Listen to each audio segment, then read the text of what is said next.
December the 9th. Please rise for the Pledge of Allegiance. I pledge allegiance to the flag of the United States of America and to the republic for which it stands, one nation, under God, indivisible, with liberty and justice for all. Thank you. Please be seated. Carrie, would you take the roll call? Dr. Palma. I'm here. Patty Back. Here. Shelley Kidd. Here. Jim Christopher. Here. Gina Musarelli. Here. First item on the agenda is to approve tonight's agenda, and I would like to make a couple of changes to it. We inadvertently forgot with all the appointments we were doing to the BZA to also add the board of review appointees. So I'd like that to be in front of the current A, do that first. And also, after G, the fire department, normally we have our open meetings discussion later in the planning commission meeting, but I'm assuming most of the people here are for the fire department issue. So after we do the presentation that we have tonight on the study that we did, and Chief Mason wants to do a presentation right after that, then I'm going to ask the board for their questions and comments, and after that I want to add that we'll ask for public comments. So we'll try and go through the room to give everybody an opportunity to have up to 3 minutes to speak. So those are the two changes I wanted to make to the agenda. Are there any other ones? If not, we need a motion to approve as amended. Motion for as amended. Support. Okay, any questions or comments from the board?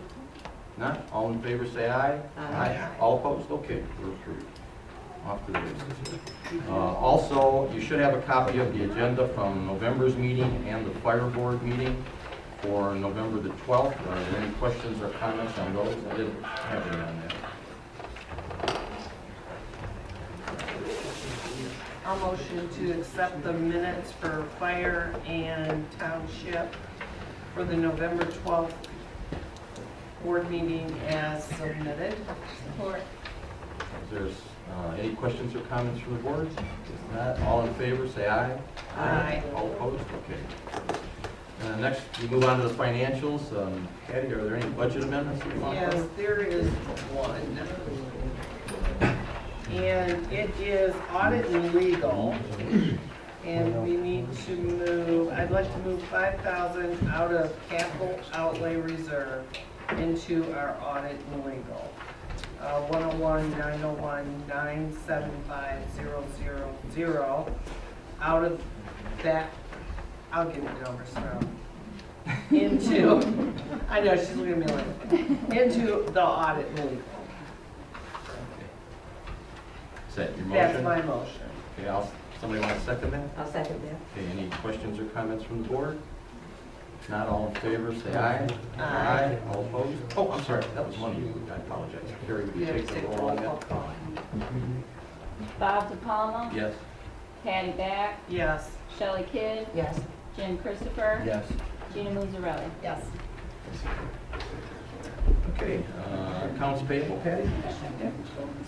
The 28,000? township, yep, the 101 account, which is the general township fund, $20,003.29 were for the accounts payable. 701, which is our trust and agency where we hold money for site plans and such, and bills that need to be paid out to engineers, planner. That was in the amount of $1,372.52 for a total of $21,375.81 for the township account payables. And fire in general, or fire fund was $27,183.18 for the month for accounts payable. I motion to approve as submitted. Is there a second? Okay, by Gina. Any questions or comments from the board? Okay, Carrie, would you take a roll call on it? Patty Back. Yes. Shelley Kidd. Yes. Jim Christopher. Yes. Gina Musarelli. Yes. Bob DePalma. Yes. Okay, and then there's the financial reports for general fire and building. I don't have any questions on it. That's all right. I'll motion to submit the revenue and expense financial supports for fire, general, and building as submitted with the amendment to audit and legal. Is there any I have a second. second? Okay, any questions or comments from the board? All in favor, say aye. Okay, make sure I get everybody. Carrie, can you take a roll call on that for the financial report? I will, yes. Shelley Kidd, Yes.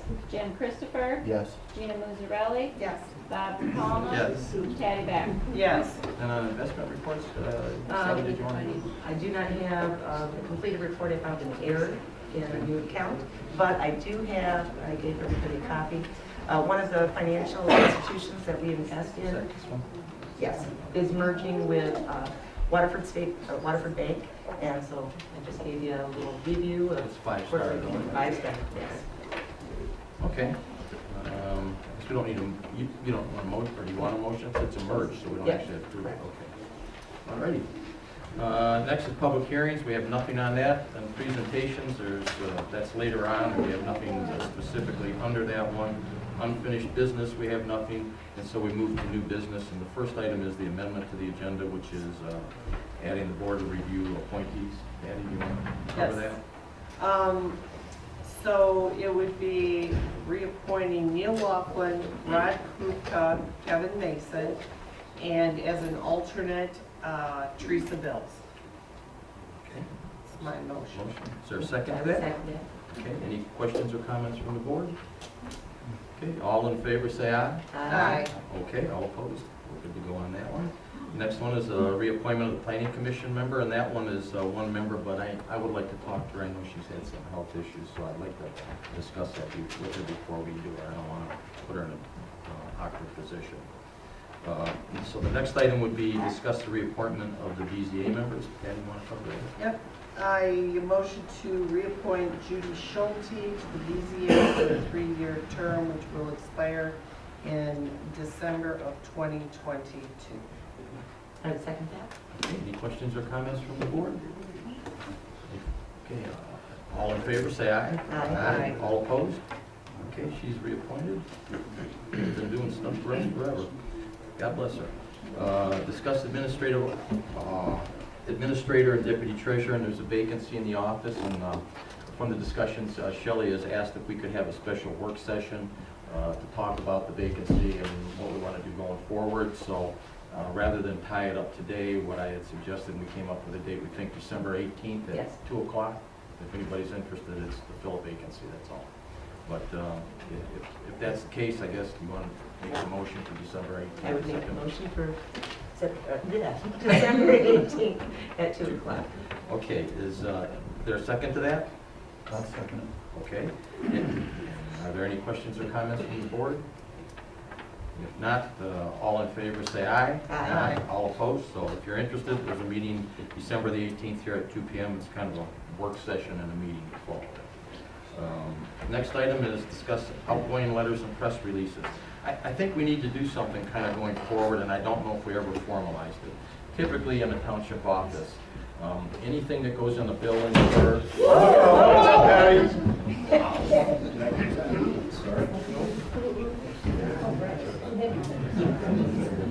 I knew that Rick was going to call, didn't I? just check and see. It's okay, I don't have the eagle in my head. I'm good. Oh, yes. Is your paramedic in here? I almost hit Oh, my goodness. Okay. The issue is, I think we need to have a formal motion, because typically in the township, you have to have stuff, anytime you send a mailer, whether it's in a bill, or we send a letter to the residents, or do some kind of a formal article to the newspaper, those kinds of things, we should have a position, and most townships, I think, do, that says it should go through an information officer before it goes, so that what's coming out is in fact the position of the township itself, or the whole board, not just any one individual. So what I would like to do is have a motion that says we will run all mailings, filings, press releases, and that through an information officer. And I'd like to add anything that goes on the website that Brent, prior to it being put on, Okay. it's okay. Oh. And I would suggest. Just so we have consistency. I'll motion to, Are we allowed to ask a question? On this, not right now, but we'll have comments later on in the meeting, yeah, so if you have a I question. just want to know if that was a new position. No, it's usually one person in the board, all we're trying to do is. So we're not adding anything? No, we're just consolidating so that we're clear every time something comes out from the board, it's for the whole board. I make a motion that Bob DePalma be as supervisor, be the person that all mailings, letters, information, communications, including the website, sign, and Facebook page, if anything's put on it, YouTube, go All through stuff Bob. Brett does for us. Yes, prior to anything being posted. I would second that. Okay, is there any questions or comments from the board? If not, and all in favor, I guess, say aye. Aye. All opposed? Okay, we got that taken care of. Next is to discuss the township cleanup contractors, and, well, I think that's an offshoot of a couple of blight situations. I'm sorry, this is our township attorney, His Honor the Mayor, also, as well as our township attorney, Will Hoster. And, I guess we had some problem with a couple of them, so I'm not quite sure how this got on here, I guess. Are we looking to add somebody else, or do you want us to put additional contractors on? Well, no, the only thought was that the individuals that the current building official was suggesting, I haven't had any contact with them, so it would appear that maybe rather than wait on them, the board might consider the possibility of soliciting, bids from those that might be interested locally, because I don't know where those other potential contractors. Yeah, look there like. are some in the area that do it, because I know at one time I had talked to a couple, in fact, I think Dave Winter, a couple that advertise in the city. There are. Okay, maybe we could do this then, just to kind of move that along. Patty, could we put an ad in the Citizen saying we'll look for some cleanup contractors, and Yep. we'll see if we can get a couple of names to move forward on. And that's towing companies as well. Oh, right, towing company. Okay. Oh, Lord, yes. Thank you, Will. Okay. Next item on the agenda then is to discuss the NOHAS contract. You should have received a copy of the package that came from the county on this. This is essentially the same program that we've been in since its inception. We were one of the first members in NOHAS. I strongly recommend we continue to do it.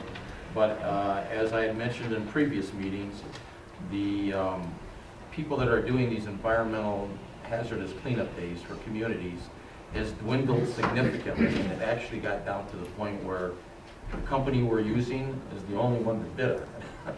And the cost has gone up because with the stuff going on with China, a lot of the trash that we would send there would be recycled. They haven't been taking, so a lot of the stuff that there was some value in actually has no value now. It's harder to get rid of, so as I had mentioned at a previous meeting, they're raising the fee to us. But this is the same agreement basically that we get every time. It's the first time they've raised the price, I think, in 3 years. And we had discussed, and at the meeting I had with the NOHAS group in the county, I had suggested that I thought we would continue to only charge our residents $10. And the reason for that is it just makes people aware that there is some extra cost. It's really about $55 a car. So the township is picking up the majority of it. But this is the resolution we need to pick up, and I think if I remember the sheet here, was the total for our township, I think, I'm sorry, I should have it in here. Yeah, the total for our township is estimated to be about $3,217.61. That's for the administrative part of it. And the only other cost we really have in that is typically we pay anybody that works at NOHAS Day for us $100 because they're spending the better part of a day there. And usually we apply and have somebody to do maybe 3 or 4 of the 5 days because we're such a small community. It's hard to get somebody to do it all the time. I mean, God bless Carrie, and I know you've done it too. So if we didn't have that, I'm not sure who would do it. But I would like to approve this resolution so we can sign it, send it back to the county. They want to get it back. And there's really nothing to talk about on this. the same kind of deal we're doing every year. And the residents seem to like it. When we do this, it eliminated a lot of people calling up throughout the year saying, there's 4 or 5 gallons of something sitting on the corner of Wildwood in McGinnis or something, you know, and they never know what it is, and then we have to figure out how to get rid of it, or go to the fire department and see if they can help us figure out how to get rid of it. So I think we should do this.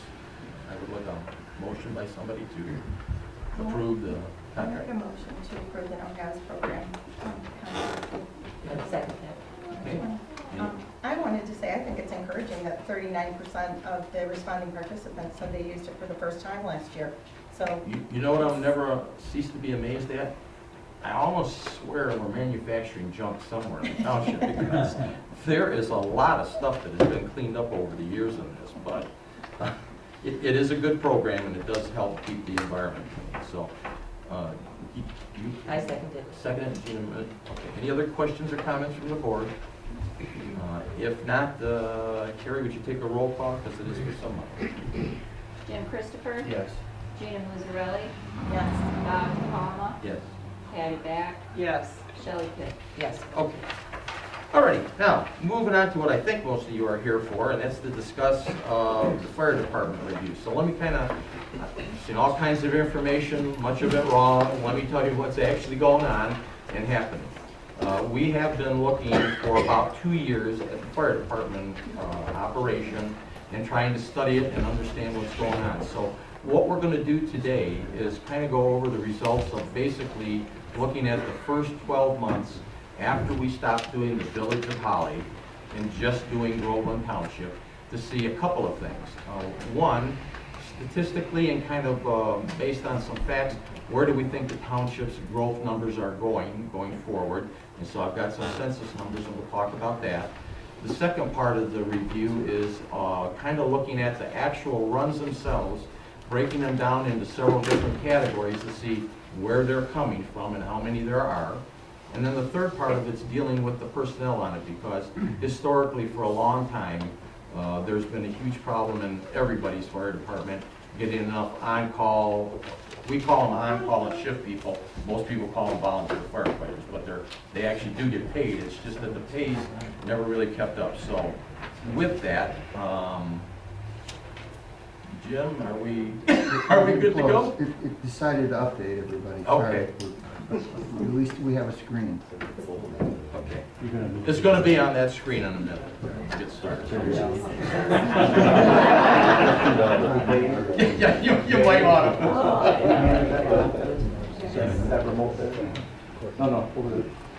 What I'm going to do after we're done with this review, we're going to follow up with Chief Mason wants to put on a outline of a proposal he thinks might be worth considering for us. And then after we're done with that, I'm going to ask the board if they have any questions or comments on the 2 presentations.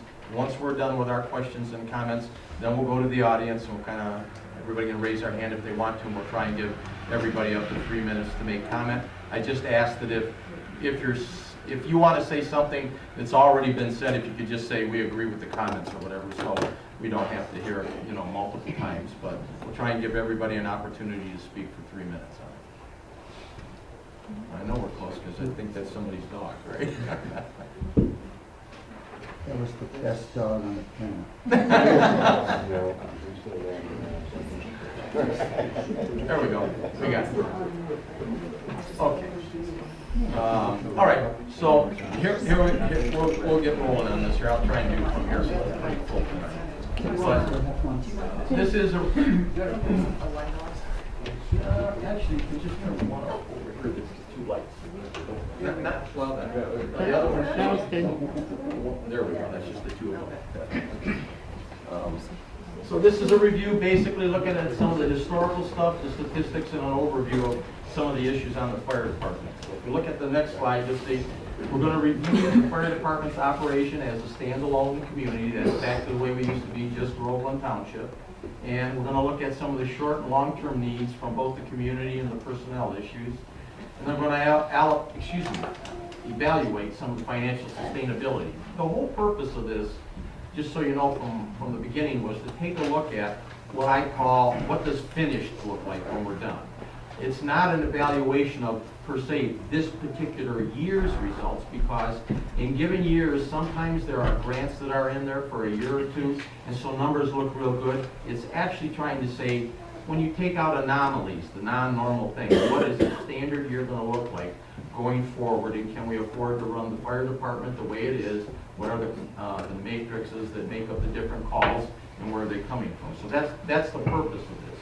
It's not actually showing you specific dollars from this upcoming year. We used it as a model, and we only took out things like if it's a grant, it's an anomaly for a year or two or three. We took that out because we're really trying to see, is it structured to take the township forward going beyond that point. So the next slide is to discuss the findings. And then after we get done and the board gets a chance to ask everybody, we're going to engage the public for comments or questions they might have. You each get up to 3 minutes. And then we're going to look for some recommendations. And at the end of this, there's 3 recommendations, and then Chief Mason is going to make a separate presentation right after that of a proposed solution that you would like us to consider as well. So one of the things we did first was, if I can, we tried to take a look at what is the statistical history on Groveland Township. How big are we? If any of you ever go to some place like Northville or Novi, I mean, you see huge amounts of growth. They build multiple huge subdivisions and much new commercial development. But these are the numbers from 1960 through today from the Census Bureau. And if you look, you can see back in 60, we were only a couple thousand people. Back in the 70s, when we were fighting state elections, we were a little over 4,000. And a lot of people started moving out to the rural areas out here in the 70s and 80s and 90s. By 2000, we had reached 6,150 people.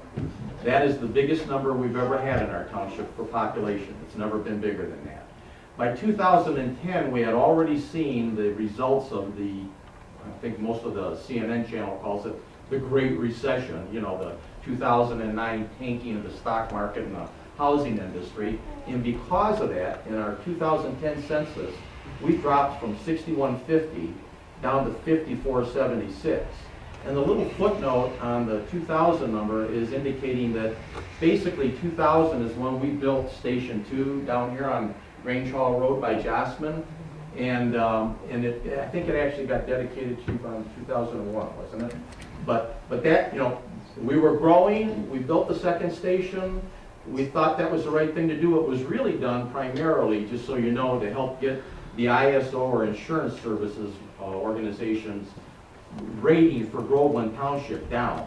And the station was located there because it's actually kind of centrally located to the bulk of our population density. Groveland Township actually has more people on the east side than they do on the west. And if you kind of look, if I can have you move here for a second.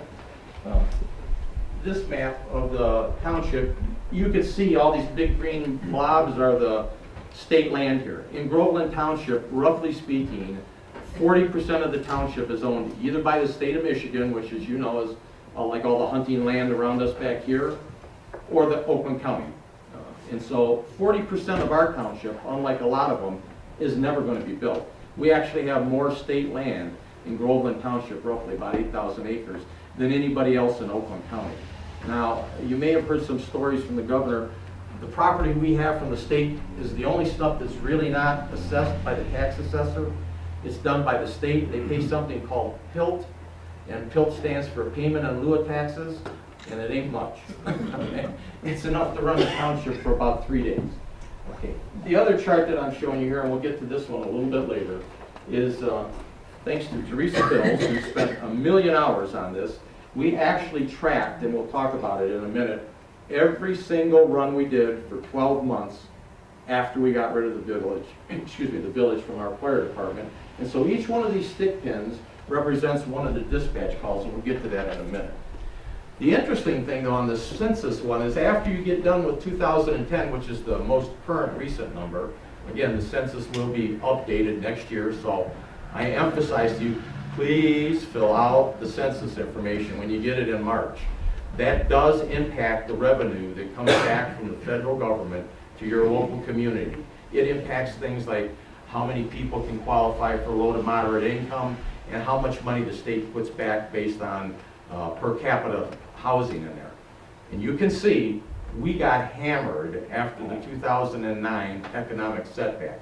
In 2 years, from 8 to 2010, we ended up losing 43% of our state equalized property tax values, and a lot of us said, well, I actually saw my property tax bill go down quite a bit. And it did, but it drove a ton of revenue out of the township that it operates on. And we think we're going to pick some numbers up. I hope will be better than what they estimate, but the 2040 census, which will be 20 years from now, from SEMCOG, and for those of you who don't know it, SEMCOG is the Southeast Michigan Organization of Governments.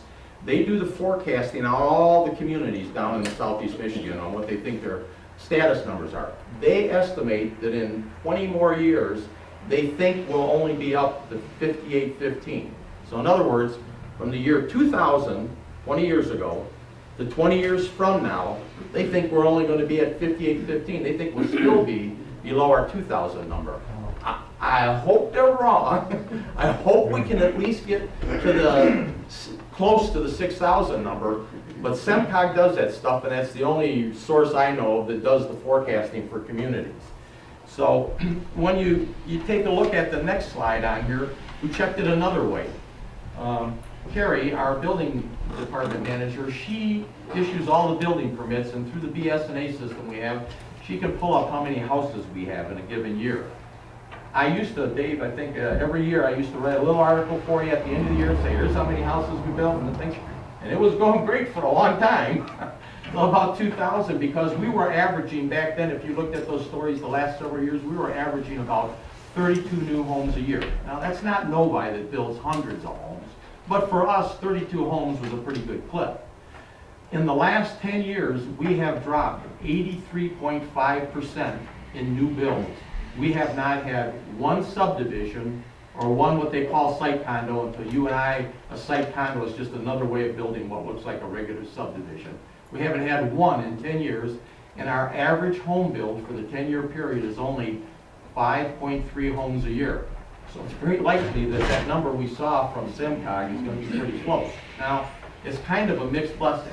If you ask the people out here for the last 3 master plans that I've done here, everybody will tell you unilaterally, we moved out here because we like the big open spaces, all that state land, we like big rural residential lots, we don't want to be in the city, we moved out here to kind of get that up north feel. And we have maintained that, so it's kind of a mixed blessing. The problem is, the whole point of these first few slides is, if we have a money issue, we are not going to outgrow it. We're not going to be Northville or Novi and have huge amounts of building generating a bunch of new tax dollars. We're just not going to. The housing build has been devastated, and our census numbers are significantly down. The next thing we started to look at, the next slide, is we said, let's take a look at the runs we're doing. We need to understand what are the various runs and calls for service that we get from the fire department. And most of you know, the fire department can get you a call because I'm having a heart attack, I need somebody here. You can get a call that says, grandma fell off of the bed or the chair and needs a lift assist to get back in. You can get a call that says a tree fell down, or I smell gas, or any number of things. So we look at it. We do fires too, Bob. Pardon? We do fires too. Yeah, I'm just saying, we have a couple of those, you're right. Not a lot, but we do, you're right. I'm sorry, I forgot fire. All of those things are the kinds of calls we do. Thank you, Chief. So we took a look at it, and one of the things we wanted to look at was how many mutual aids were we doing from Groveland Township to the communities that are around us. And that's what this chart is. And what you see is, for the 12-month period, we did 32 runs into Brandon Township. We did 16 runs into Holly. We did 13 into the North Oakland Fire Authority.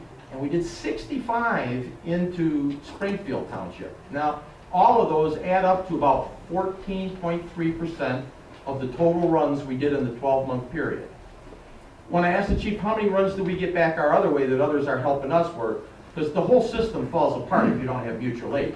Nobody can have enough personnel, fire stations, for every conceivable permutation that happens.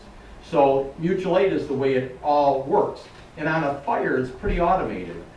The MABUS, mutual aid box alarm system, is completely automated in 911. You get a structure fire in Brandon or Groveland or any of the townships out here, they have an automated list of who they dispatch, and that's why I think when we see a fire, you usually see 5 or 6 departments show up with a ton of manpower and equipment on fires. On medicals, it's a little bit different. On a medical mutual aid, they have to find out, and the chief has to make a decision, do I have a paramedic and EMT available to take that call, or do I have to say, I'm out right now, I don't have another one available, or I won't be back for 15 minutes. Can you ask, for example, Brandon or a NACFA or somebody to cover that one for us? That's how mutual aid works, those two types. But if you look at the Oakland County Medical Control Board's standards in their manual, they suggest that you should only have about 5% of your total runs being mutual aid. And the reason for that is the system kind of starts to fall apart if everybody falls back and leans on somebody else. They want you to be able to handle most of your calls. And then those times when you have major accident on I-75 and NACFA, Groveland, and Brandon might all be out there picking up people from a big car accident. That's different, but the normal thing is they want it to be 5%. And so the significance of this chart is that it looks like we're only getting 1.4% of our calls back in for mutual aid, but we're literally doing 10 times that many out. Now, some of these calls could be anything. They could be, I went and I picked up a patient that had a medical problem and took them to a hospital, or it could be we got dispatched to go for a fire alarm, and they sent us there, and before we even got there, they might have canceled it. It's still one of those dispatches, and it comes back. So all of that shows up in the mutual aid. This doesn't break it down that way, but when I looked at it, I started saying, wow, you know, NACFA seems like they're doing a pretty good job covering theirs, and the Village of Holly seems like they're doing an okay job doing theirs. Why do we have 32 at Brandon, and why do we have 65 at Springfield? And that's where it gets kind of interesting. When I show you in a minute what each of the fire departments around here has for stations and personnel, you're going to see why some of those numbers changed and what's transpired in the meantime. But the biggest one that caught my eye was Springfield. Technically, mutual aid is when two people provide the same kind of service and they respond to each other when they need it. In the case of Springfield, the thing that's different about them today from Groveland, Holly, NACFA, and Brandon is they do not do medical transports. So when they need somebody transported, they basically rely on Star Ambulance, which in many cases I think is frequently located either in the Kroger parking lot or down on M59 in Highland Township. So they have kind of the same problem we had before we moved into doing advanced life support out here. And if you look, you find all the fire departments out here do far more medical runs than they do fire runs. I mean, you just don't have that many houses that burn here. It's mostly medical runs or assists and stuff that they do. I think the national average is like 60 or 70% of the runs are done that are medical. I looked it up on the web yesterday, and that's nationally, I think, what it is, 60 to 70%. So Springfield's 65 runs are primarily medical dispatches that we picked up. And I know that in the case of NACFA, I think they're kind of picking up a lot of them on the south side of Springfield. I know they're doing them in Highland Township, and I know that they do a few into Fenton too. So the significance of this is you can see if a community doesn't provide the same kind of services or doesn't staff at the same level for their people, somebody else is kind of picking it up. And that's why we're doing literally 10 runs out for every run in that we get help on. And we're the smallest community pretty much around here. So if you look at the next slide, we also took a look at it because we thought, well, we got a huge number of visitors that come to Groveland. They got the ski lodge at Mount Holly, they got the Groveland Oaks Park, we're going to have the ORV park, we got all the DNR land in the Holly Rec area. So we kind of pulled out that stuff, and what we found out is we had 37 runs to Mount Holly, and as you can imagine, a lot of those are people skiing in the winter, bumping into each other or a tree and, breaking a leg or whatever, and we have to transport many of them. And then we looked at both Groveland Oaks and Holly State Park together. We only had about 16 there, so it wasn't really a huge number. And then the Renaissance Festival, which everybody knows is here for like 7 or 8 weekends in August and September. They had about 17 runs that we did. And then I-75 has got 73. But the calls, I think, are kind of different there because NACFA goes on part of them usually, and we go off part. They do Yeah. the fire side, we do medical. And that's because when you get a call, correct me if I'm wrong, but it's not always very clear where they are on I-75. Sometimes it's somebody that thinks they're being a good Samaritan driving down the road and the guy's car overheated and they call 911 and say, I think there's a car on fire on the side of the road. 911 calls us and they go, well, where are they? I don't know, I just left Grand Blanc a little while ago, so literally, I think we go one way frequently, NACFA goes the other way, drive up down the freeway trying to find them. And a lot of those, I think, it's the guy got his car started and is gone in the meantime. So a lot of them don't yield anything, but there are quite a few there. That's the other part was on all those other calls. I mean, you actually see they kind of work out pretty good. The Renaissance Festival has its calls in a certain part of the summer. Mount Holly has its calls in the winter, and the rest of the time it's pretty much empty. And the parks are kind of scattered throughout the summer. So we looked at it and said, well, just geographically, and this is going to take some explaining, so I'll go to that stick pin in a minute here, that stick pin map. We looked at how many calls are we doing in Groveland that are not even in the physical boundaries of Groveland Township. And what we found out is 21% of the total number of calls we do is not even in Groveland Township. They're someplace else. They're either Springfield or Brandon or someplace else other than Groveland Township. And some of them are in Holly, so I need to explain something that is partially a learning experience for me a while ago. This map, this line right here, is Groveland Township's 6 by 6 square miles. Almost every township in the lower part of Michigan is the standard 36 square miles, 6 by 6. And each pin on here represents a run that we did. In the color coding, you don't want to go blind looking at it, but they tell you if it was a medical or a fire or what kind of call it was. But every one of them was a run. And so what we're saying is, if you take all these calls that are here and here and here out of the mix, it's basically slightly over 1/5 of our calls. Now, there's a reason why we do these calls in Holly and these calls in Groveland are done by NACFA. Some time ago, the two fire departments made an agreement and said, this one's kind of close to your station there and you don't have to cross the viaduct, so why don't you take this about 50 homes down here? And then we're closer to this one, so why don't you take this triangle up here? And this is where there's a couple of subdivisions on the north end of Holly, when you go up Dixie Highway. So that's what these runs are. This you can tell is the Renaissance Festival over here. And I think that's, here. That's the mobile home park, I believe. And then this is Mount Holly. So where you see a cluster of them, this is like the clinic on M15, right? Because if somebody goes into that Beekys Mall and goes to the clinic and they think they need to go to a hospital, they call our people and they take them there in an ambulance. Okay? Most of the other ones that you see, other than the couple mobile homes and those sites I just gave you, are usually affiliated with some sort of, they're onesies, twosies, or they're affiliated with maybe a senior assisted living home. And like this one, I think was the one that was in Woodland Pines, right? And it went out of business about a month or two ago. So that's probably gone. The last I heard, the house was empty. And the company that owned it, I think, had about 4 of them elsewhere, and they all went out of business. So the only significance to this is, this was done by agreement, but I'm trying to let you understand that if you look at what Groveland Township's actual needs are within its border, it's about 80% of the runs we did, because 20% of them are somewhere else. I don't care if they're going down into Holly or down into Springfield, which is where we did all those runs. So we were trying to look at it and say, why do we have the volume of runs we do? Where are they going and what are we doing?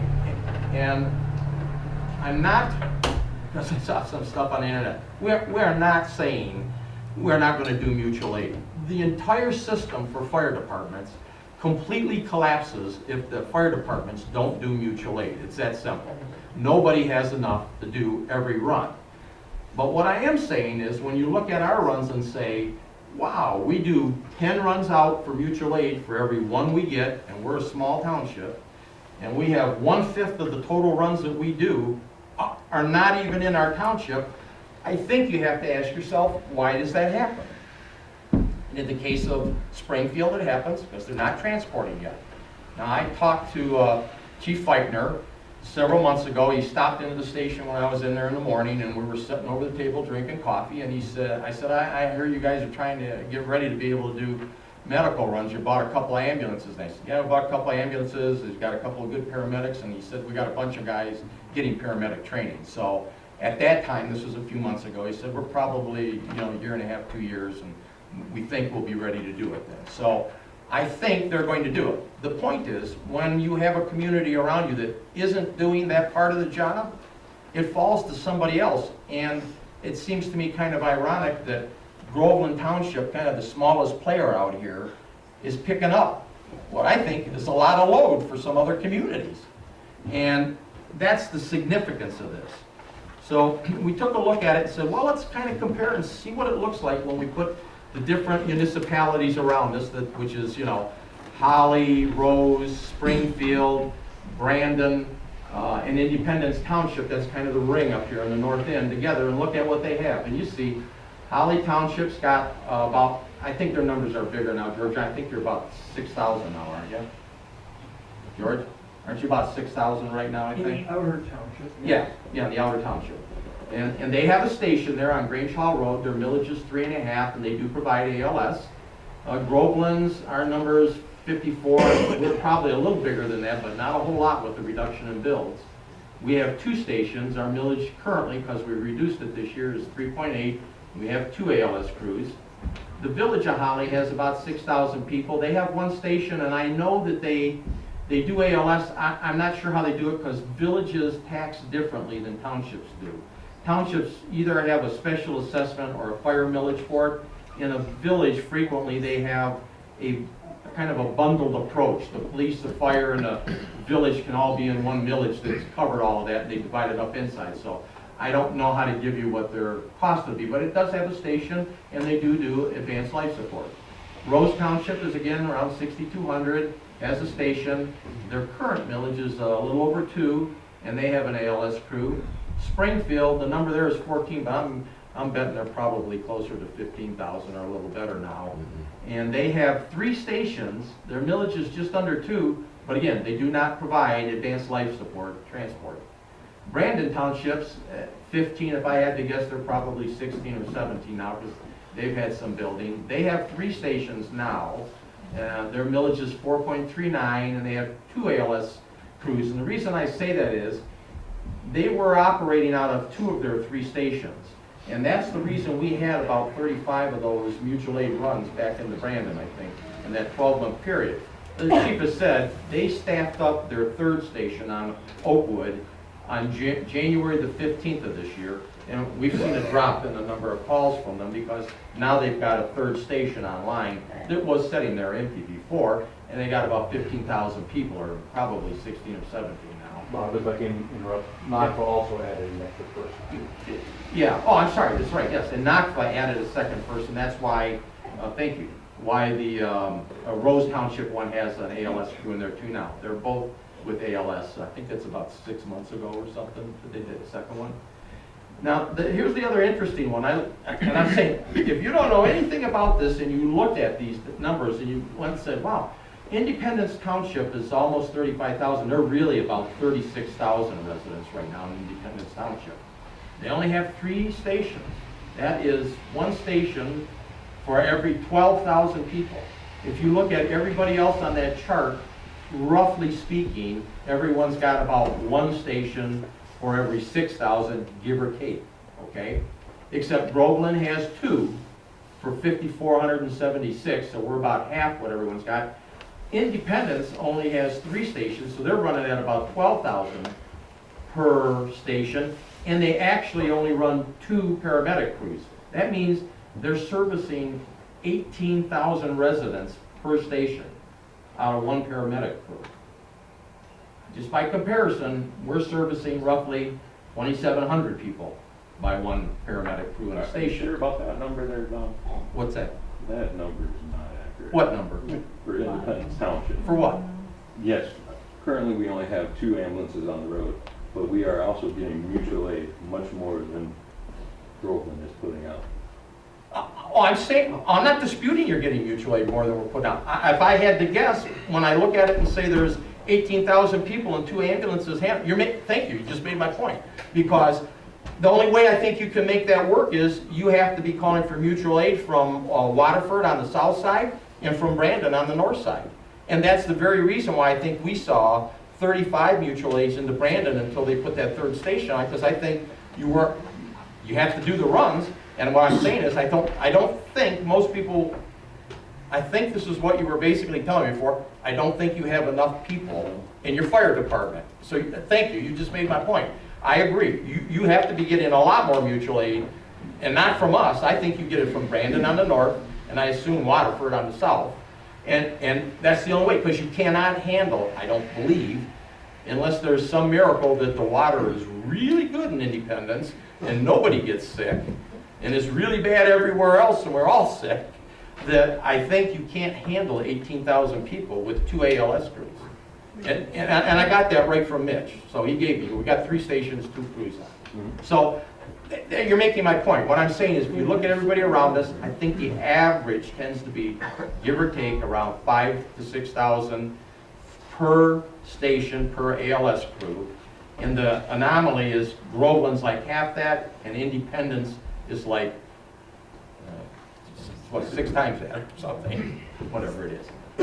I'm not trying to say blame or anything, but this is the reason why we see more runs than we would normally see from a fire department our size and our community, because I think it's hard to argue against the logic that basically we are helping some other communities that are not necessarily staffed up for all of their own work, because we've got the cycle time to be able to do it. So the next part that we went in after we looked at that, now we've kind of looked at what's our growth. Do we think we can outgrow a problem of finances by getting explosive growth? And clearly we are not. Then we looked at where are our runs, and I think, I just so we're clear and nobody misinterprets this, I think our fire department does a great job. They're good people doing good work. I've never said they aren't. And I don't think they are squandering money. Chief Mason, in the last 2 years that he's been running that department, has gone through every single line item in there and squeezed out every penny he can. And I can't think of them all right now, but we've talked about it over the time and the dollars he squeezed out. But we've also added a couple of people, and we're getting ready to put in the health care benefit enhancement for them over what we had. So those costs are more. I'm not trying to cast aspersions on anybody. I'm just saying, if you look at this raw data, it's kind of hard to argue that we are not doing, frankly, I think, a bit more than our fair share, because some communities don't have enough staffing to handle their own work. But this deals with the other problem that we talked about at the beginning, and that is every fire department in the country is having problems getting what most people call volunteers and we call shift and on-call people. And the reason for that, the pay has been historically low, way too low. And on the full-time pay, our pay starting for a full-time employee, fire department's $45,000. There are some that are higher than that, some that are lower, but that is the national average, and that's what we use for our starting pay. On the volunteer pay, however, though, it depends if you're an EMT, paramedic, officer, and some other things that you may or may not have. On a volunteer firefighter, we pay anywhere between $11 and $16 in that range. NACFA, and the reason we're still looking at this is NACFA stepped up to the plate last year and this year again and said, this volunteer problem is not going to go away unless we figure out how to give them a decent amount of money. And so NACFA raised their volunteer shift pay from what it was to $17 to $20. That is the high benchmark now in the area. And that's probably where it should be, because my understanding is $20 is about what a paramedic working in an ER room next to a nurse gets. So the 17 to 20 seems to be probably what it should be. It's the highest in the area, and frankly, Groveland is the lowest in the area, okay? So when we look at this, we say, listen, I don't think you can ignore that indefinitely, and honestly, I don't think you can fix that over 5 or 6 or 7 years. I think, because we did raise the dollar last year, but it's just not enough. And I think that low pay has to be addressed for the shift and on-call people, or you're just gonna have a continuing worsening problem where people will go to some other fire department, eventually not come to yours if you're not paying a fair wage. And frankly, I know the other day I went with the chief and one of the fire, Ethan, I think you were there when I went in, but they did a lift assist for a guy. They did a wonderful job on it. That's a lot of heavy lifting. That dude was heavy. Because I think his wife and I had him on the back, well, you kind of bear hugged him up, you know, to get him up off the floor because he was stuck. So I just don't think $11 to $16 is going to cut it going forward. I think we have to address that. And the other thing I think is, frankly, we have had, and I cannot say enough good things about Chief Mason. He has done an absolute yeoman's job in keeping the department running. And for those of you who probably don't know on a day-to-day basis, he has put in more hours than anybody I know, and he never complains about it, and he's actually chastised me for asking him about it, that I can't ask him anymore, okay? But I know he is, okay? And what we're saying is, I think what we see over time is, when you have to spend that much time doing the actual fire personnel job, it doesn't leave a lot of time to do some of the administrative stuff that needs to be done. And so I'll be honest with you, long term, we have to figure out how to fix that job so that the chief has the ability to spend more time on the management part of the job. Ultimately, somewhere along the line, that means there needs to be a person to replace the shift time that he's covering, and that's additional money. So what we did next was, and this chart's, let me explain how the budget in the fire department works, because there's a lot of numbers in it, and I could give you the nuts and bolts in every one of them, but I'm telling you, almost every number in the fire department is pretty much the same from one year to the next. I mean, the utilities we use, the fuel we use, a lot of that stuff, excuse me, the insurance costs, most of that does not change much, very little. There's 3 items that actually determine whether or not the budget can work. The first one is, what do you collect in taxes based on your millage rate? And that's that top line. And what I did there was I took our state equalized value that I got from the treasurer for this coming year, and I times it by the 3.8 millage rate, which we lowered it from because this is the last year of the current fire millage. And it's going to end up being very close to that number, $872,960. Those other numbers that you see there, there's nothing we really can do that can change any of them. The Department of Natural Resources pays that PILT money for the taxes on the 8,000 acres they loaned that's probably worth 12 times what it's paying. But we can't do anything about it because the state says, no, we'll tell you what our land's worth and here's how much money you're getting, okay? The assessor has really nothing to do with it. And then the stabilization money is something they put in to kind of take care of the removal of personal property tax over time, so they send some money. That number was different. I think the year before was like 23 or something. 21,000. 21,000. So I don't know if it'll be next year, but I use this year's number. The Camp Tamarack money is because we have a contract we negotiated with Camp Tamarack. They are essentially tax exempt, but that dollar amount represents basically what the town, I had the county tax assessor go out to reassess the entire camp. And that is roughly a bit more than what the tax revenue would be if they were paying township and fire taxes. It would be a little less than that, probably around 23, I think. But that number stays there, and then eventually it gets up based on a COLA number, and we'll actually be better off, I think, with the new contract. Interest is just the money off the deposits in the bank. The big number that changes here, because the rest of those are all fairly constant, is the one that says ambulances. And you have to look at the ambulances differently. There's really 2 numbers. It's not what you actually collect in the 12 months that tells you what you're putting into the funnel going forward. And the reason for that is, and I remember this from when Dave Axe was here, he'd get all the reports from Star and he'd pass them over to me, and I'd be glassy-eyed looking at them to figure out what it is, but we used to figure out what we were getting per run average. And back a couple of years ago, it was roughly $340 a run in that ballpark. It changes month to month because it depends. When you do an ambulance run, if you have a car accident and you go on an ambulance ride, your insurance company will pay the full boat. It might be $800, okay? You have something happen and you're on Medicare and they pick you up. Medicare doesn't care what you say. You're going to get, I think it's roughly $198 for the ambulance run. I don't care if it's $10,000, you're getting $198. So you mix all that together, and when Dave and I used to look at it, it was like $335, $345 in that range. But the number is kind of misleading if you look at what you've actually collected, because there's a huge amount of latency in the money that comes in. By that, if you look at the money we collected in this last 12 months, there are dollars in there for runs that we did as far back as 2013 that we're still getting paid on, because they make them on payments where they might make $5 or $10 a month to pay the ambulance bill off, and it goes for years.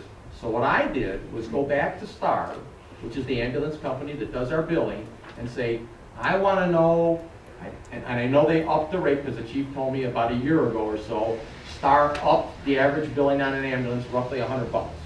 And so I said, I don't want to know the old ones, that don't mean anything to me. I want to know what we're putting in the pipe going forward. So Star came back and analyzed our current runs that we did this year and said, your average run works out between all of them mixed together about $424. And I thought, it's roughly $100 more than it was. That's about what it should be.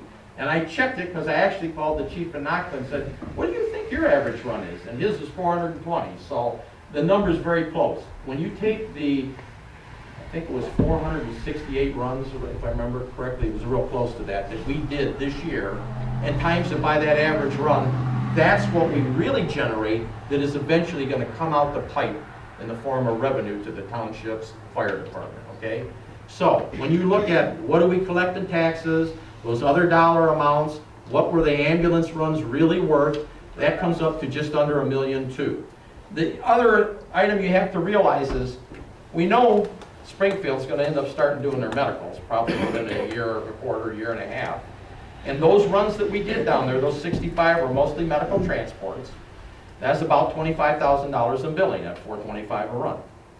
Okay, so I didn't subtract it from that, but actually, if you're looking at where are we going down the road, we're pretty damn sure we're going to see that $25,000 in what you could call mutual aid runs disappear. Oh, that's a little house in front of Station 2.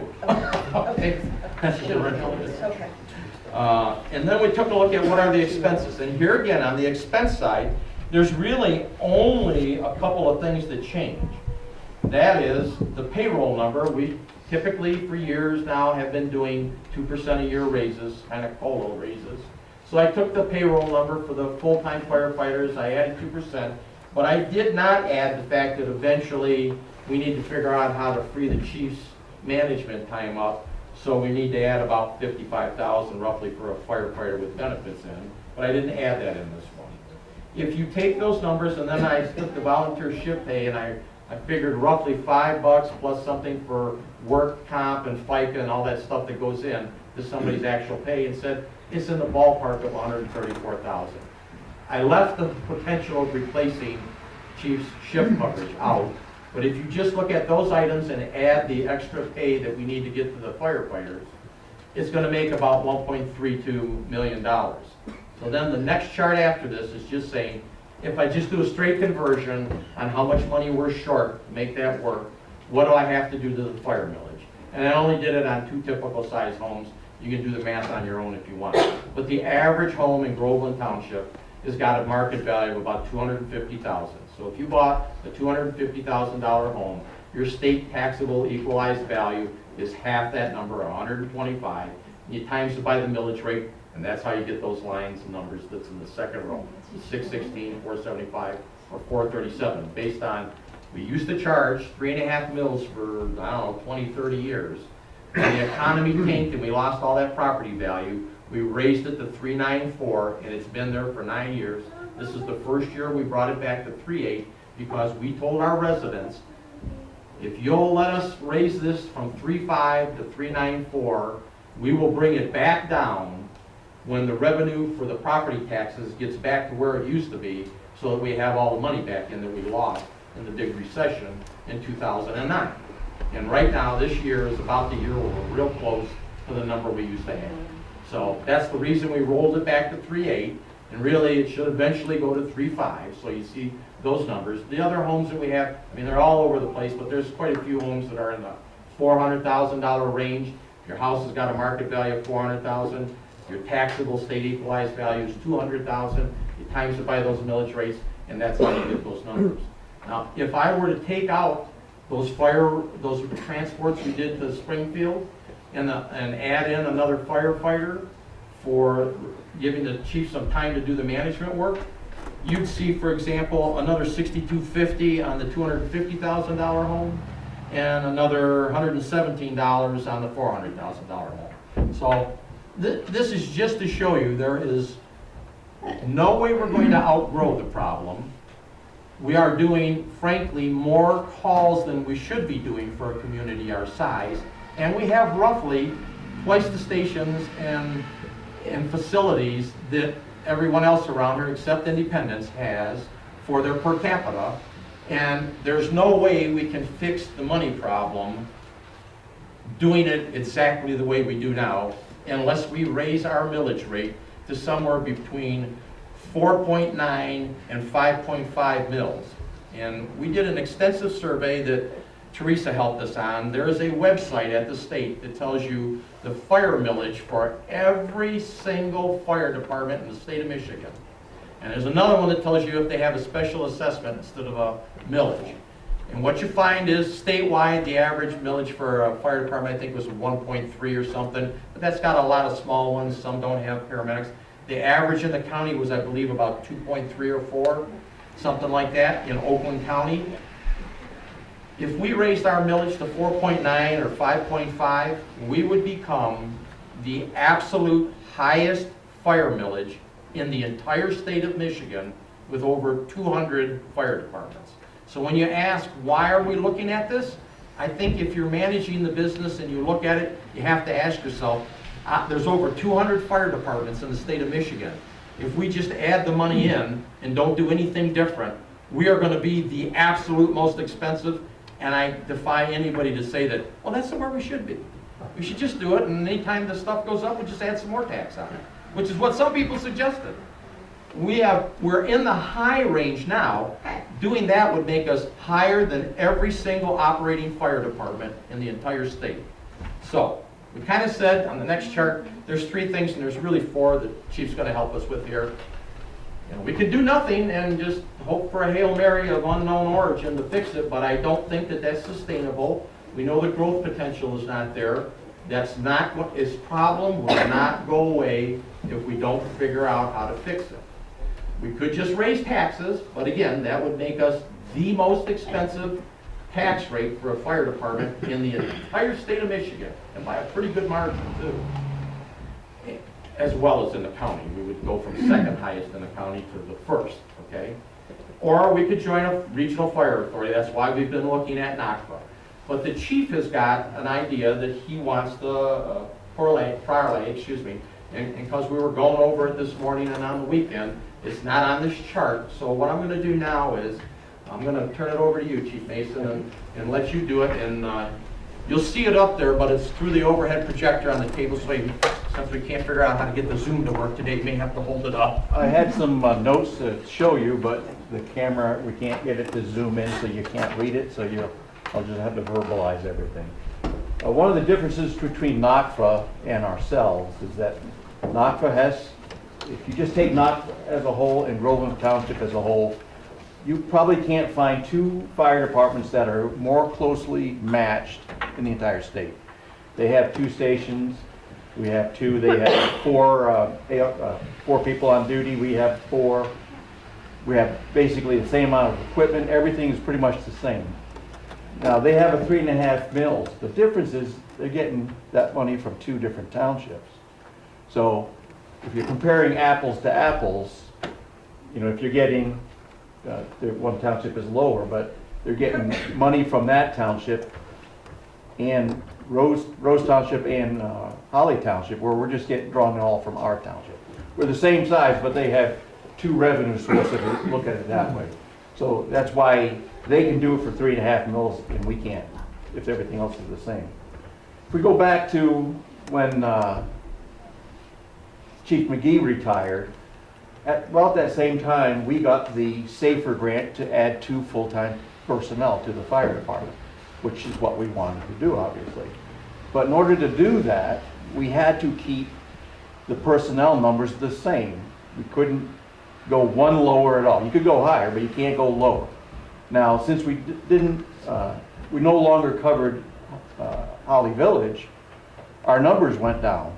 So, for example, in 2016 or 2015, we were doing 1,400 calls. This year, we're going to end up with about 950. So, basically, and Bob said before, I don't know if he said it today, about 45% of our calls were in the village of Holly. Well, we no longer do that. Just for an example, in 2013, when we were doing the village of Holly, we were doing transports, we were doing Genesee County, with the same crew, well, almost the same crew we have now, we did 2,247 calls. And we were manned up for that. We had 2 people at each station, 24 hours a day, and then we had an extra person at Station 1 during the daytime hours, because daytime, you don't get the callback people because most of them are working. I don't think I ever heard anyone complain that we were too busy. We weren't. And that was a good amount of calls for the crew we had. Working somewhere else, you mean, Correct. in the daytime? Right. I just didn't want to think you meant they were working here. Working at their real jobs at, General Motors or Chrysler or whoever else. Obviously, most of them work daytime shifts, so we don't have the people available for the day. Back in 2006 and 7, before we started any of that, we were doing 1,100 to basically 1,100 calls a year, and we only had 3 people on at those times. So we manned Station 1 with 2, because prior to that we were doing the ALS calls for NACFA before they got certified, so that was the majority of the calls were there. And Station 2 was manned with 1 person. So the mentality at the time is, okay, if Station 1 goes out, we have to come in to get a second person at Station 2 so we have another full crew available to do a medical run or whatever else you're going to do.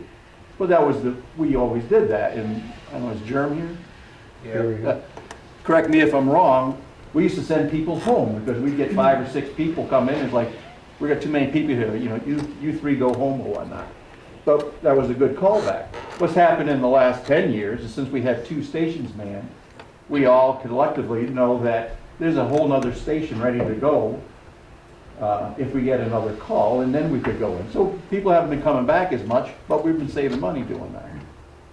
So, but we couldn't change the amount of people we had because of the SAFER. We didn't want to turn into $244,809. That started on January 10th, 2017. It runs out on January 10th, 2021. So we have to maintain that same level until that time. Now, we've actually put in almost $400,000 back into the Capital Outlay Reserve Fund, and that's what, when we talked about we got to get back, we got to get whole again, and basically we were saying $700,000-800,000 back into that account, we're good. We've got about $900,000 now, and we'll put some more back in this year. By manipulating the budget, we were able to do that. Then the next year, after we got that, or when we got that back in, we had to get money to give medical benefits to the full-time people. That comes out to $85,000. So we did some more moving around. I was able to squeeze out another $85,000. I can tell you, if we give everybody a significant pay raise, which we're talking 30%, $4 to $5 more an hour, that comes out to almost $100,000. There's not that much left in the budget. So one of the ideas, and honestly, I thought this was all just the start of the process of how we can fix things. So it's not finalized yet, but if we go back to our One 2000, step caveat, details to follow. details to follow, I guess, but if we go back to our 2006 and 7 manning, which is 3 people, so if we have 2 people at Station 2, which most of the calls are at Station 2 now because we don't do the village or NACFA anymore, or it's just NACFA as much, and we put 1 person at Station 1 24 hours a day and 2 at Station 2, and if we come up with the way of, basically I'm saying, I could be the 4th person do it during the day time, which is when we need more people. And at night we have plenty of people coming. So, and we didn't have any problems, correct me if I'm wrong, John, of covering the stations when we had 3 people. Because again, if you, and we had a test a few months back, or a couple of years back, where we went to 3 people at night. People were coming in every night when the station went out, okay? Just an idea, you can't run a PI with 2 people. PI is a car accident, because you gotta bring an engine and an ambulance. So if you both went there, you don't get help. Was both people get in the ambulance, you leave the engine on scene? I mean, that's not very smart. So you need. Call me, I can drive. So we need more than, the 2 people on a scene. So that's why the paid on call guys are so valuable. And that's what they'll show up on the car accident and assist you. Lieutenant Decker lives in the township, so if he's not working in Indy, he comes to the calls. The same with Sergeant Stamper, and of course everybody, in here. So you need those people to backfill the stations or to come on scene when you have an important act, like a car accident, obviously a structure fire, CPR in progress, you need a lot of help. So even though it's a step back, we have history to show that we were manned well enough in the 2006-2007 area. And we're overstaffed now, but we cannot change it until January 2021. So I'm proposing that we maintain where we're at right now till 2021, give the pay raise, and I don't want to say a number yet because I'm trying to figure out, is it better to put it in shift pay or move it over to callback pay? Where's the better place to put it? I'm sure everyone who works shifts will say, no, put it in shift pay, and not everyone who doesn't work shifts will say, put it in callback pay. But I got to figure out what number it is. I'm personally just thinking $4 or $5 more an hour, but that's quite a bit of money. None of us want to raise taxes, because I pay taxes too, but if we can, one other point about that, I would have the flexibility when we need more people, let's say Renaissance Festival, if we need to man up, put 2 and 2 because of the amount of calls, we can do that. It's just not there every single day. So if you look on that board there, we were trying to figure out what are the busy days and going through the charts. It's, you can't say, oh, we'll go down to 2 guys at night because we don't get fires, car accidents, or heart attacks at night. Well, obviously that's wrong. They come all the time. So it's not like you can say Wednesday afternoons are slow, we'll take some people off that day. So if you're manned to 3 people in January 2021, the collective of the firefighters will know that, okay, after that day, if we get 1 call going out, we have to come in. I'll do the same thing. I sit at home, we get 1 call go out, and I'll say, I should go in, but I don't really want to get up. So I know we got another station. If we get another call, I'll go in. And I think we all have that mentality. We want the township covered with, firefighters and medical personnel. So that's one idea. I'd like to take some time to, work with the crews and say, what's the best thing? If we do that, there's enough money for us to give the pay raise to everybody, man 3 people, and I think it continues on. We figured out we need to put about 50 grand a year in to our capital outlay to purchase new trucks and equipment, things like that. We've done that. We're going to put more than 50 grand in this year. So I think going forward, we're good without a pay raise. We just have to go back to the 2006-07 manning that worked out fine for us. So I think the to-do is, I guess, and The motion I would suggest we make here is, we need to get this done, because I have been analyzing this till I'm blue in the face in some form for 2 years. So I would suggest that we let Chief Mason take the next couple of weeks and figure out what he wants to do and get his numbers so we can take a look at it. And I would like to go back to the North Oakland Fire Authority and go through some details and issues that we've talked about, because I've had they've been spread over a long period of time, but I've had very good discussions with him. And we need to make sure that what we're thinking would be, what I think we are thinking is in fact what we're talking about. And then we can take a look at both of these and figure out where we want to go. But I need to see the final numbers after you crunch them around and what they are. And that is my motion, I guess, so I'll make that right now. Is there a second? They say to look it over. I'll second it. Okay, is there any questions from the board?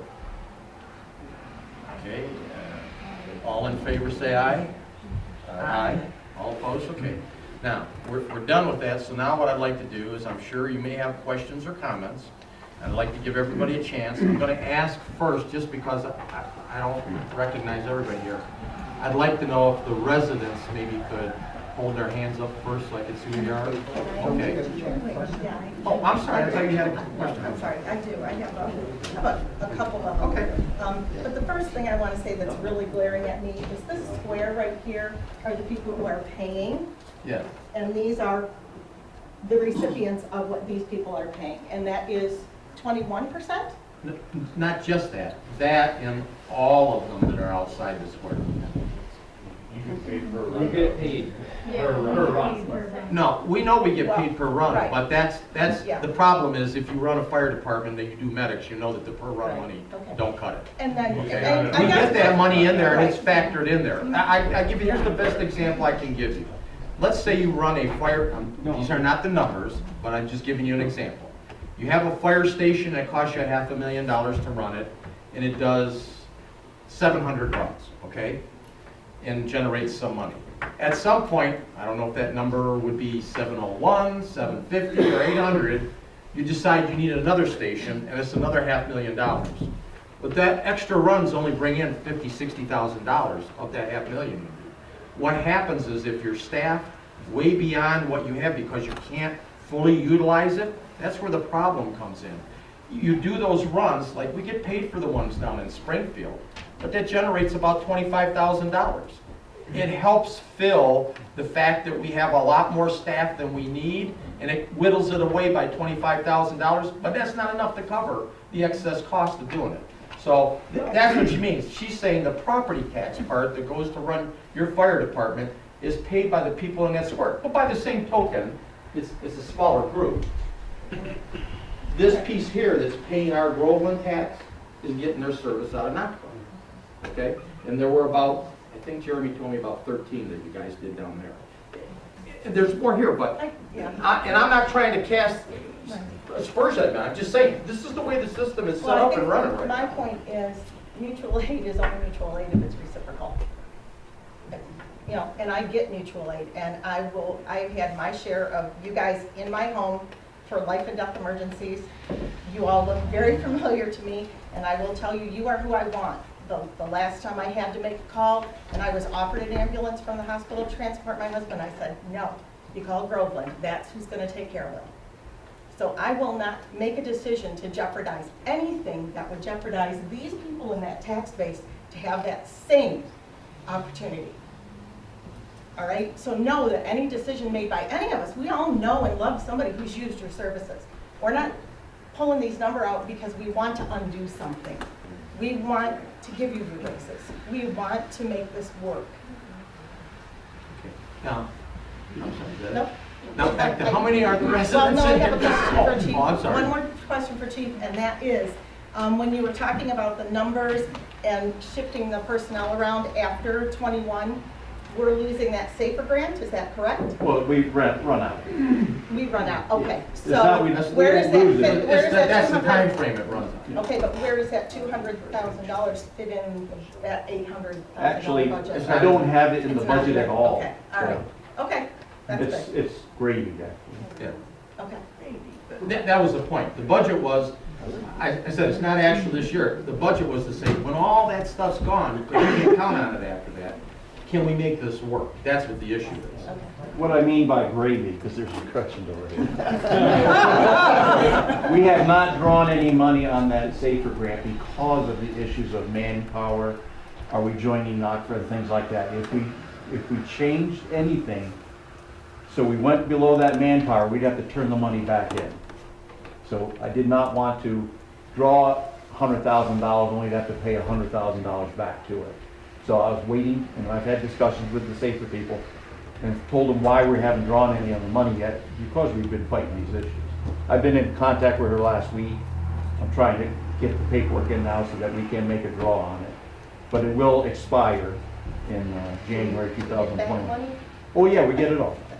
Basically That's that what you have money, to do. You have to give them the paperwork that says, see, I did hire the paper, here's how much here's how much I paid, and then they pay you up to whatever you turn. they've told me that $244,809, every penny of that comes to us, and they won't put it anywhere else. So.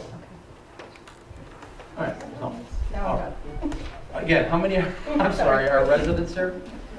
Okay, what I'd like to do is kind of give everybody that wants to make a comment a chance to say something, so if I can't remember, you didn't, okay. You can wait, Paul, okay. Dave, did you want to say anything? Okay. Neil? Okay. Anybody in the front row? Okay. Anybody in the second row? Okay, you sir, can you tell us your name and where you're from? Wallace Fruit, 855 Hidden Creek. Okay. How many full-time firefighters do we have? 5, How many paid on call? 40, well, total is 41, 41? and counting the 5. The paid on call, I understand, don't get paid unless they respond, correct? Unless they work a shift, Or then they work a get paid. Well, that's right, if they fill in for one of the, what, three full-time? Well, no, we just have more shifts than we have people to fill them from full-time. Right. What do you offer the on-call? Well, that's what I was talking about, where do we, they get paid so much per hour, depends on their Right, but what qualification. kind of training do they get? Well, they have the same training as everybody else. The reason I'm going to this, I was a paid on-call firefighter for White Lake for 7 years.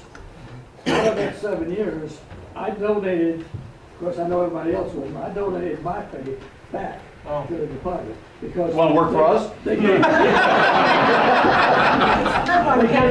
they gave me firefighter 1 training, first responder, firefighter 2, all the training was given to us through the, I can through the explain that. department and everything. And most of, not myself, of course, because I was older, I got on because of him. He did it first. But most of those guys that I went through training with and everything have went on to other fire departments somewhere and become full-time firefighters. Can I explain? I'll answer that. We have that happen too, all the time. We've trained a lot of firefighters But for other are we departments. doing anything to attract on-call firefighters? We always want to get people who live in the township to become firefighter paramedics. We've actually had a pretty good couple of years with recruiting. Liam Sands is a brand new firefighter EMT. He lives in the township. We have more. I don't see any here. But we've also had some people that move to the township and say, hey, I'm a firefighter EMT. I want to join the fire department. So, but let's say if you wanted to join the fire department and you don't have any training at all, you know, you look like a great guy, we'll send you through Fire 1 and 2, we'll send you through EMT school, and if you're doing well there, we won't pay for your paramedic school only because so many people have not completed that. But so we'll pay them to go get qualified and certified, and then once you have fire and EMT, you can work shifts. So if you don't have your EMT, you can't work shifts. We have some things you can do, like work for Wally, and you can do a couple other things. We had an enormous amount of on-call. Every time, matter of fact, whenever we had a run, we had more people than we need. And we had 3 stations at that point. And out of each station, we were assigned 2. And each one of us had a rig that we pulled. Like I said earlier, we used to have a lot of paid on-call guys come in when we were manned at 3. Because as soon as one truck goes out, you don't have enough personnel for the second vehicle. Right. So they would get paid for coming in and standing there waiting for that call until the other truck came back. So, and we pay, you get the first hour is paid, you know, whether it's 20 minutes or an hour, and then after that it's by the minute. So we keep track of that in the computer. But the atmosphere is now that we don't get that many coming back, I think primarily because everybody says, oh, there's a second truck, I don't have to go in. And honestly, it helps us because we don't have to pay a lot in paid on call fees. So unfortunately, the towns went off. Who next in the row? Wally, did you have your hand up? Was that? Did you have your hand up? Oh, no. Okay. No? Oh, here, I'm sorry, Yeah. okay. I have Didn't a mean to miss question. you. My name is Christy Williams, 11125 Fort Road. I wanted to go back to, I don't understand what you were saying, there's a lag in payments, that we're getting payments from 2013. No. What is, Ambulances, they send a bill out for it, okay, and if it's an insurance company, that usually gets paid pretty quickly.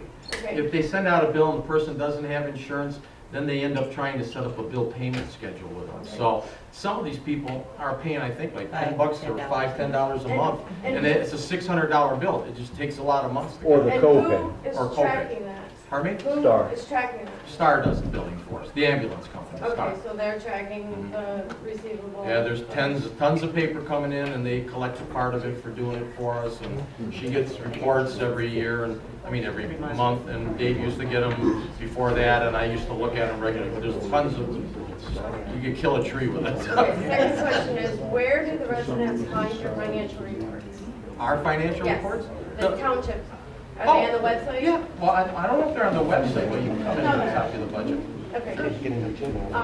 Second,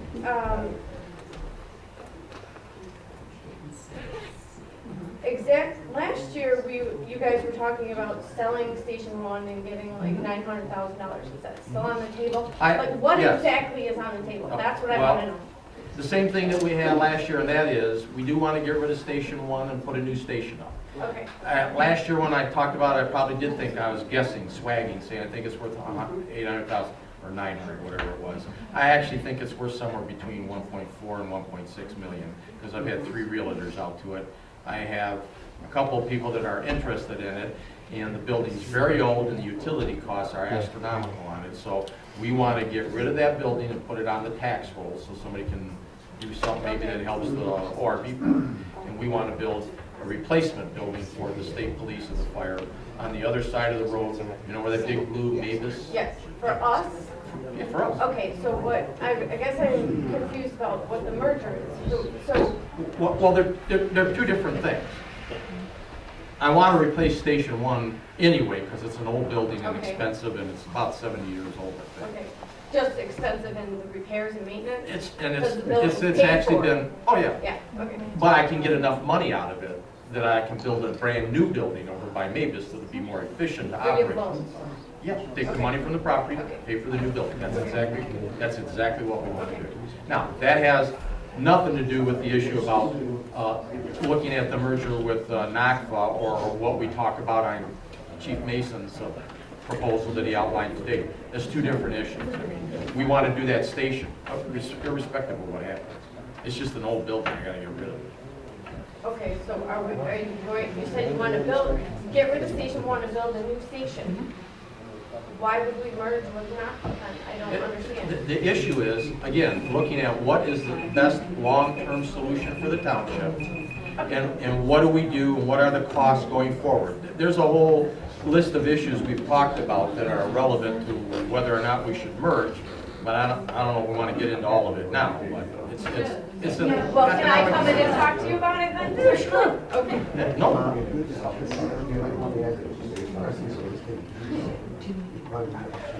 Yeah, I mean, you do know state police are in that building. Yes. Yeah, that's part of the reason we got in the building. I gotta get a new facility for that. But you can come in anytime. That's right, a place to vote. It does 3 things. It's a I need a fire fire station that's gonna man where, you know, that will be able to get to my house. That's Yeah, not 4 minutes out. We are not talking about eliminating Station 1. Yeah, but you're talking But- about merging with a fire But- station that's 4 miles away. No, well, yes. Yes. Yes, but that doesn't That's my mean, concern. but that does My not- family's my concern. I understand, but that doesn't mean we're eliminating the fire station that's on Dixie. It means we're replacing it, irrespective of the other issue. Okay? Okay, I'm sorry, who? Yeah, this lady, your name? Two quick questions. Can you tell me who you Yeah, are? sorry, Allison Schulte, I'm at 1100 Duck Creek. Okay. On the budget, you had mentioned making it so the chief does not have to do fire calls because he doesn't have Not time. much, yeah. But then you also talked about seeing a reduction in calls due to the Springfield having ambulance services in the next year or so. So how do those two things kind of? Well, I mean, you can see right now, compared to the high that we had of 2,240 something runs, we're down this year to about 950, and I'm telling you that roughly 65 of those were medical runs to Springfield, which we know in another year will go away. We'll be down probably to around 900 runs. That's what the, I interrupt real quick. yeah. We are counting some things a little bit different than our neighbors. To save money, we haven't been getting run numbers for trees down. And if you think that's not a lot, we would be well over 1,000 right now if we got a number for every tree we went and cut down.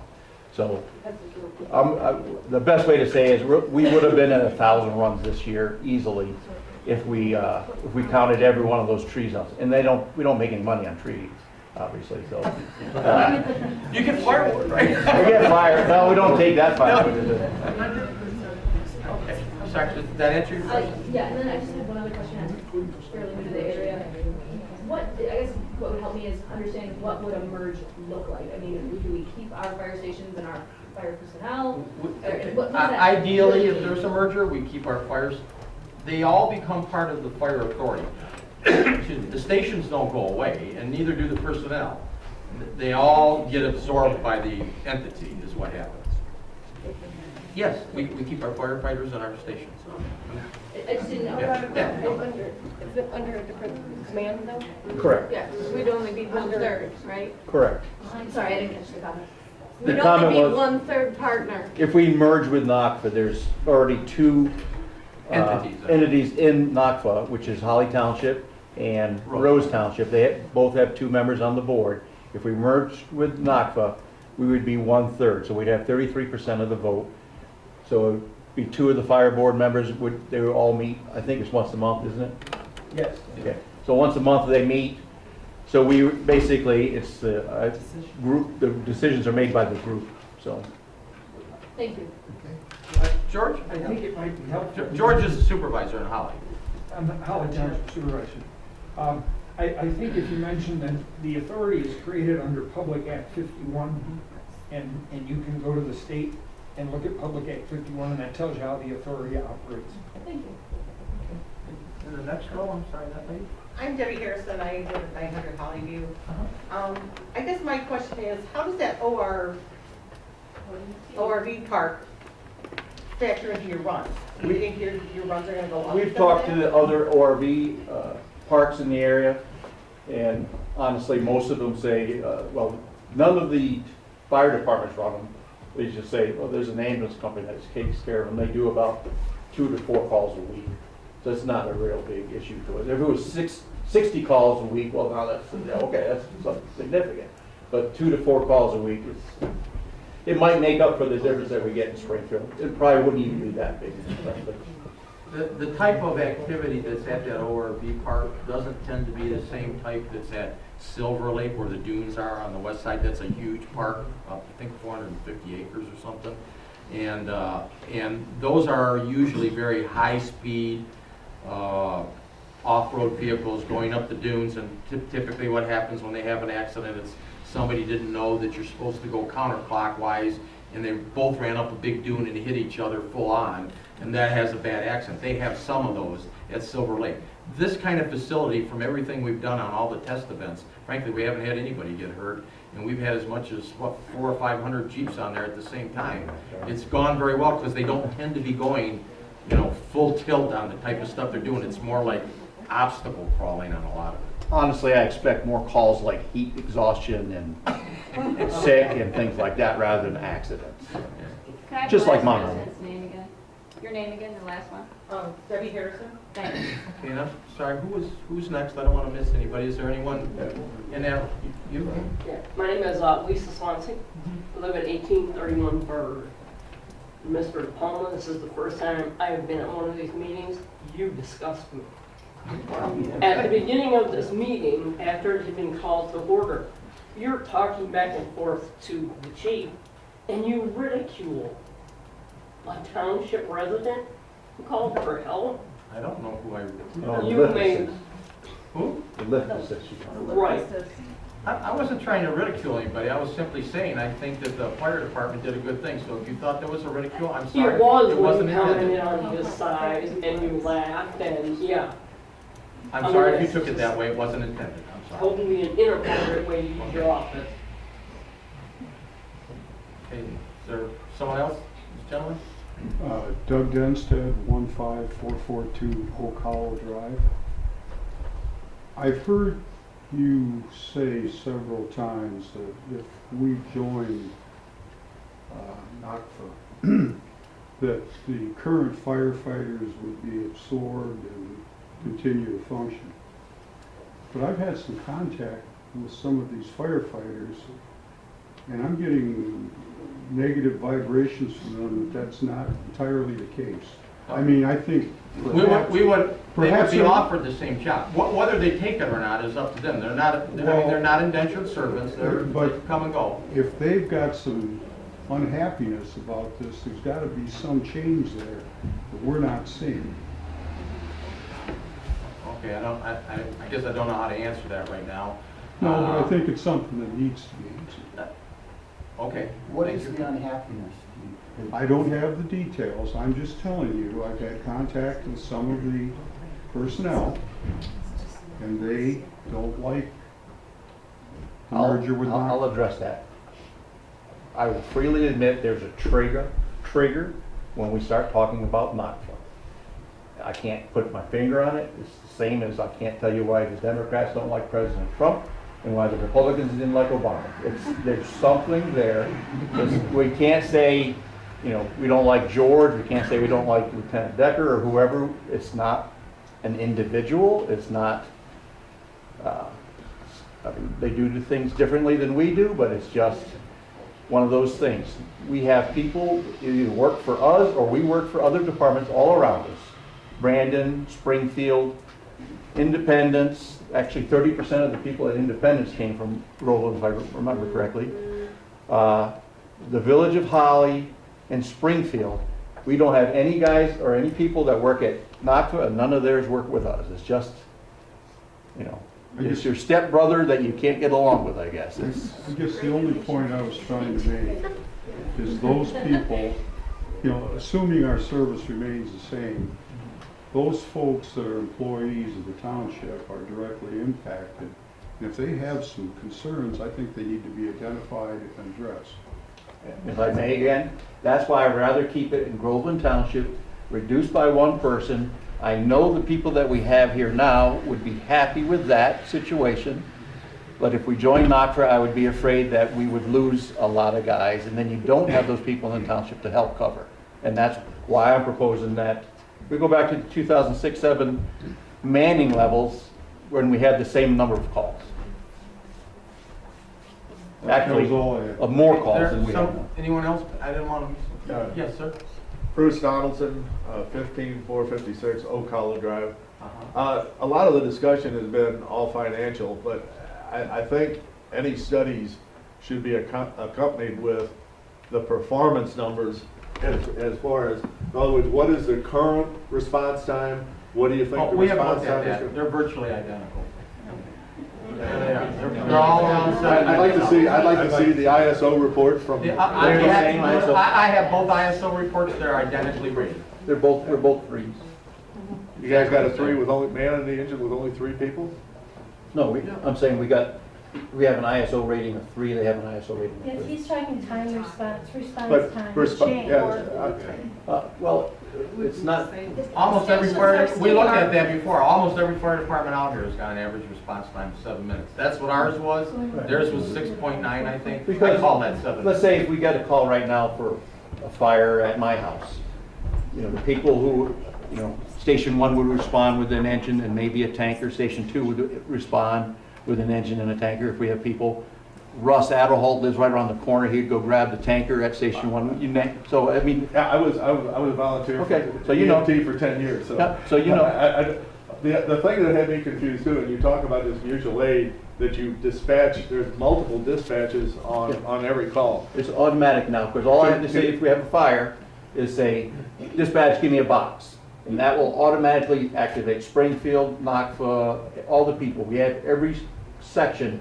So if the fire's in this corner, the card comes up and it says, okay. So she knows, they know dispatch that exactly. station, it's like another station. Exactly. It's the best way to put it. It's your another station in your Well, town. we did the same thing. Yeah.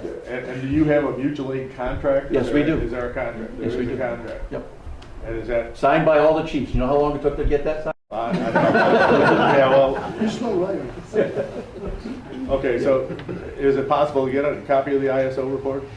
Yeah. I have both of them. If you give me a call one day and come in, I'll make copies of both of them. I got them somewhere, I know. Yeah, it's about a, 25-page report. I think it's like 40 actually. Yeah, it's not that thick, yeah, I mean, but they're identical. And they go through everything. Since you know, I've got Yeah. I got excerpts from the one where I left right now, but a 3 is pretty tough. you And know. we don't have hydrants. Yeah, and I mean. That was and that's where the mutual aid came in, and the inspector was amazed that we have this MABUS system set up, and he basically said, this is the model for the country to use. When was that done? Ours was 2 years ago? August of last year, I think. No, it's 2 years ago. Or 2 years, okay, 7. Before Chief McGee. Yeah, there's only 3,000 fire departments through the whole country that have a 3. Yeah, we're proud of that, sir. And you should be. Yeah. We're 3, Knoxville is a 3 in Holly, Knoxville is a 3 in Rose, Springfield is a 3, and I know what Brandon's got Brandon- better, but I don't know if they're 3, I Brandon think they're 4. 4 or 5. Okay, I think they're congratulations. Okay, somebody else had a hand? Yeah, this lady? Chris Fleckenstein, 5631 Perryville Road. I'd like some clarification. So when we were going through this whole thing a year ago, if we went with NAPA, Station 1 went away, and station that was in Holly became our new station.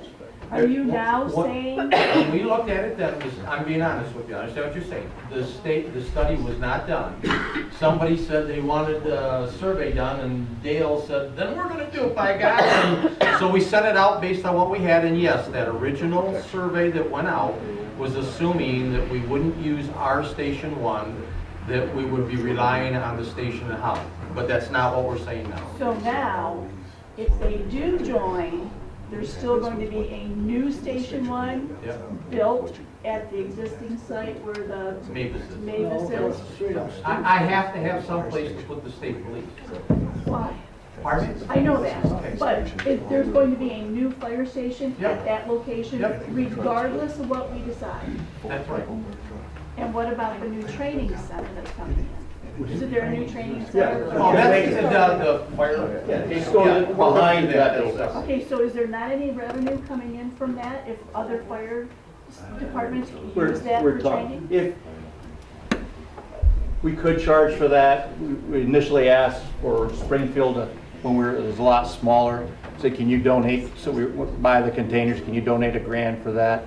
We got some free training out of it instead, so, but now we're talking a lot bigger, but honestly, we're still waiting to pull the trees down so we can get started on there, so. Is there any revenue coming in for Groveland Township from the ORV park and the state No, and the no, county? no. So we have all this stuff we're doing and we're getting nothing from it? We get no revenue from the ORV park except what the property taxes were on it when it was an empty mining site. Same as the campgrounds and everything else. Okay, so one more thing that you guys have to take care of that we get no money for, makes no sense. Oh, we agree. Yeah. I mean, Yes, and that's what Bob and I talked about at length, is we were comparing ourselves to Addison Township, it was very similar size and equipment and whatnot. He gets about 100,000 visitors a year, we get about 1 million visitors a year. And that's an all-in expense, but if you looked on that chart, there's not that many calls to those places. We went, what, 17 times to? As of right now, but Right. going forward, my understanding is this ORV park in this area is going to continue to get bigger. And And what we're the- going to have more things. But the advantage is we bring in businesses to support that ORV park, and those are tax generators and things like that. So we need more money to support keeping our fire department. Well, if you get businesses in, the taxes go up, and that will help the fire So what about the sale of where the station is now? Why can't that money get dedicated to the fire department? Then I can't build a new fire station. That money is gonna be used to build a new station. So if we're short on money, we're paving Barron Road that doesn't need to be paved. Those are Why completely can't- different. Well, I can answer that for you. Why There- can't that there- money go there? Because paving money comes from the federal government in a completely different bucket. You can't say, instead of paving the road, could I have $2 million for the fire department? No. The paving money comes from the federal government when it comes back from the dollars that are sent to the federal government from things like gas tax. You probably heard on the news, they say like, we get 97 or 8 cents of it back to the state. That's all you can do with it. And that road's being paved because we're not actually getting the money. The federal government is paying for 80% of the cost of paving that road, and the Oakland County Road Commission is paying for another 10%. So we're only going to pay for 10% of roughly a $5.5 million paving project. And I can't go to them and say, well, give me the $5 million and we'll use it for something else. They don't do that. Or what would happen is nobody would ever get a road paved. So the government runs those as completely separate programs. They have nothing to do with it. And so once a decision is made on either staying as we are or joining, we have an election year coming up. Can we not put it to a vote?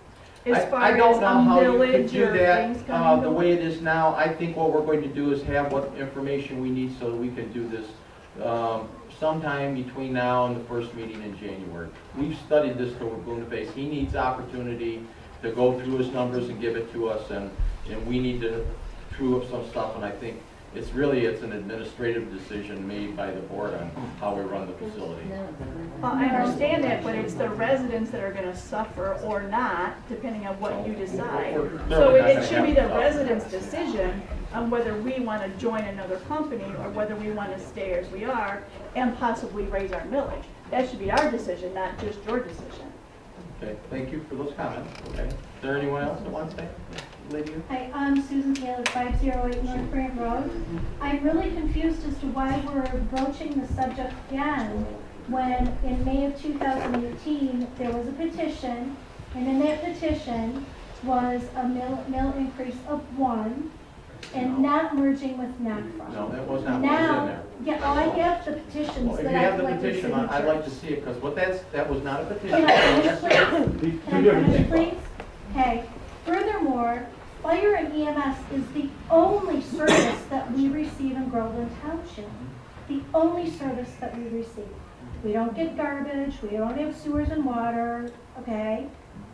Why, when we were at a mill of 3.94, we said, increase the mill by 1% so that we can keep our fire department as is. Now it's completely changed that we're now going to keep Station 1, but yet we still want to merge with NACFA. That makes no sense to me. I don't know what petition you're going about, because it's not something we sent out. We did a survey. No, We didn't say there was that. a survey that the residents started Oh, because we okay, were I never not saw it. happy. And in turn, at the meeting, we requested that the survey be sent out. Now, if you're saying the survey went out and asked if they wanted to have another mill, we never No, sent the one out. survey was merge with NACFA or stay as is. Yes, and that was And before the we survey- knew. The survey, when they were counted on June 20th Yeah. of 2018, said to remain as is. Yeah, what happened was 55% of the public didn't respond at all, which I think effectively means, I don't know what you guys think is right, and that's what people were saying to us. Of the 45% that responded, there were slightly more that said, if the decision is a small rate cut or stay the way we are, we'd rather just stay the way we are. And what's happened is, now as the raises have gone up for the volunteers, staying the way we are is just not an option. So that's why we kept on looking Okay, at well, it. let me ask you a question. If we merge with them And we no longer have a fire department because we're under NACFA. Why do we have to continue to have a township office? You can ask that. If somebody said they wanted to combine townships, I'd be the first guy to say, if you could show me how it works and it doesn't disadvantage our residents, I'd be okay with it. The problem is Groveland Township has developed a significant amount of its revenue stream from non-standard products that we had that helps us run the township. We actually generate, from special projects we've generated here over the 24 years that I've been here, more money from those projects than the entire property tax base of the township. That's the reason why we can pave a road, build a second fire station, put up the storm sirens. It's not from your tax dollars. That stuff has come from projects that we develop that are not guaranteed long-term funds. What we do is put the money away in an infrastructure fund, and then when we have the money, we use it to do something. Well, I am putting in a request that this be on ballot. Okay, thank you. Okay. Anyone else? So a year ago, you did bring this up that we would just go straight to NACFA. Why was Mason's plan never brought up as two people? Didn't have one then. He gave it to me We Sunday. had it in 2007. He gave it to me Sunday. But we had that plan in 2007. That was never even on the table with merging when this was brought up a year ago. Got it Sunday. I don't know what to tell you. I guess the point was, at the time, is we could not change the manpower at all. So it wasn't availability. Now, if you did merge with NACFA, you can transfer that SAFER grant to NACFA, and they could absorb it and use it if we merged at that time. Now I'm saying I'd prefer to stay Groveland and let the SAFER grant run out, or run its course, and then at that point change the manning, and then to what I'm sure everyone here would say, we could cover the calls that we're doing now with 3 people on. And I'm not trying to put words in people's mouths, but I'm thinking a lot of people are thinking, I'm on board with that. Not a lot of us want NACFA, especially when you brought up they cover calls for Springfield, Highland, and Fenton on top of Holly. And We all do that. They do. Everyone does. They do mutual aid calls out there like we've been doing Brandon, Springfield, and in the village or wherever else we do. It's the same exact thing. The only one that we're not required to do is Springfield, because they do not provide the same coverage. So the mutual aid agreement is if Brandon calls us for ALS coverage, we're supposed to go cover them, and they would do the same for us. Since Springfield doesn't have ALS coverage, they can't provide like coverage. We do it because the reason they're calling us is because STAR is not available, and they don't call us because, kid's stub his toe and needs to go to the hospital. It's because, it's a critical or it's a priority call. They do, 1,300 calls a year, and we did, I think it was 65 in that period. Yeah. So, it's not, percentage of their calls, we don't do most of their calls. But in 2021, when the SAFER money runs out, can you reapply for another SAFER You grant? can, but we don't have the numbers that we had. You can do it usually one time. We don't have the numbers for the calls, so honestly, I don't think we'd get it. Not only that, since we've postponed requesting money, I think they'd say, well, you were able to pay your guys without the money. You probably wouldn't get it, but we could try and get it again. Usually, lots of the bigger ones like Waterford and stuff, they get it 2 times, but Waterford got it twice, and then it ran out, and they laid off the 39 people. So today, there was a fire in Fenton. Brandon went. Knoxville went. Correct. So both fire departments, both township and city of Fenton called NACFA. NACFA was called off and asked to cover Fenton City. If we were in NACFA, then who would cover us? You don't send everything. So today they sent a tanker, and the tanker goes to the station and covers. It's the same thing. Everybody moves positions. So let's say if NACFA went and the village went, we may have to, depending on the call, put an engine at NACFA Station 1 or something like that. Everybody moves position. It's well thought out. That's why it's already set, so you don't have to keep changing. I need your name. Could we get, Hunter Taylor, 508. Okay. This gentleman right here, you've been patient with. Michael Locascio, 1701 Bird Road.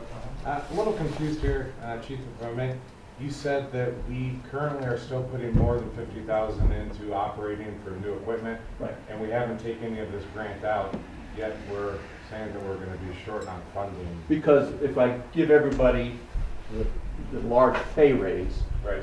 it might be it depends on what the number is, it's $100,000. I don't have $100,000. I need to keep putting 50 grand in for purchasing new trucks and things like that for longevity. You know, Alpha 4, it's our oldest truck. It has 4,000 miles on it. It's our second backup ambulance. So we should replace that one with a newer one that's 4-wheel drive because of the ORV parking starting up. We were going to buy that last year, postponed it a year so I could save an extra, $140,000 in the budget. It all works out. I can show you how I do the budget. Frankly, it's hundreds of hours of, I can put $50 here and I can take, literally, we cut our own grass last year to save $2,500. And we're doing things like that just to save as much money as we can, to build it back up so, we can do the pay raises that the guys and gals deserve and things like that. If we're talking about, I think you said 5 full-time employees, right? No, I don't know. The pay raises for everybody. It's not just. Right, but I guess that depends on how many you call in, right? I guess I don't know. So we have 42 people on the roster right now. 5 of those are full-time people. So whatever the math is about, 37, I think, of paid on call. So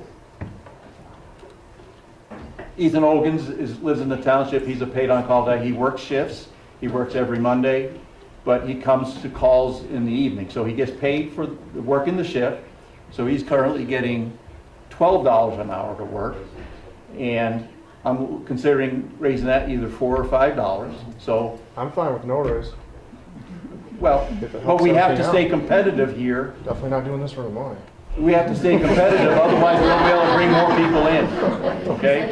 We like candles at home at that point. So, in order to get the people who are, just say I want to join a fire department, and they live in the area, Groveland's $11 or $12 an hour for EMT, and Knoxville's $17 an hour, I think I know who I'd go sign up with, so.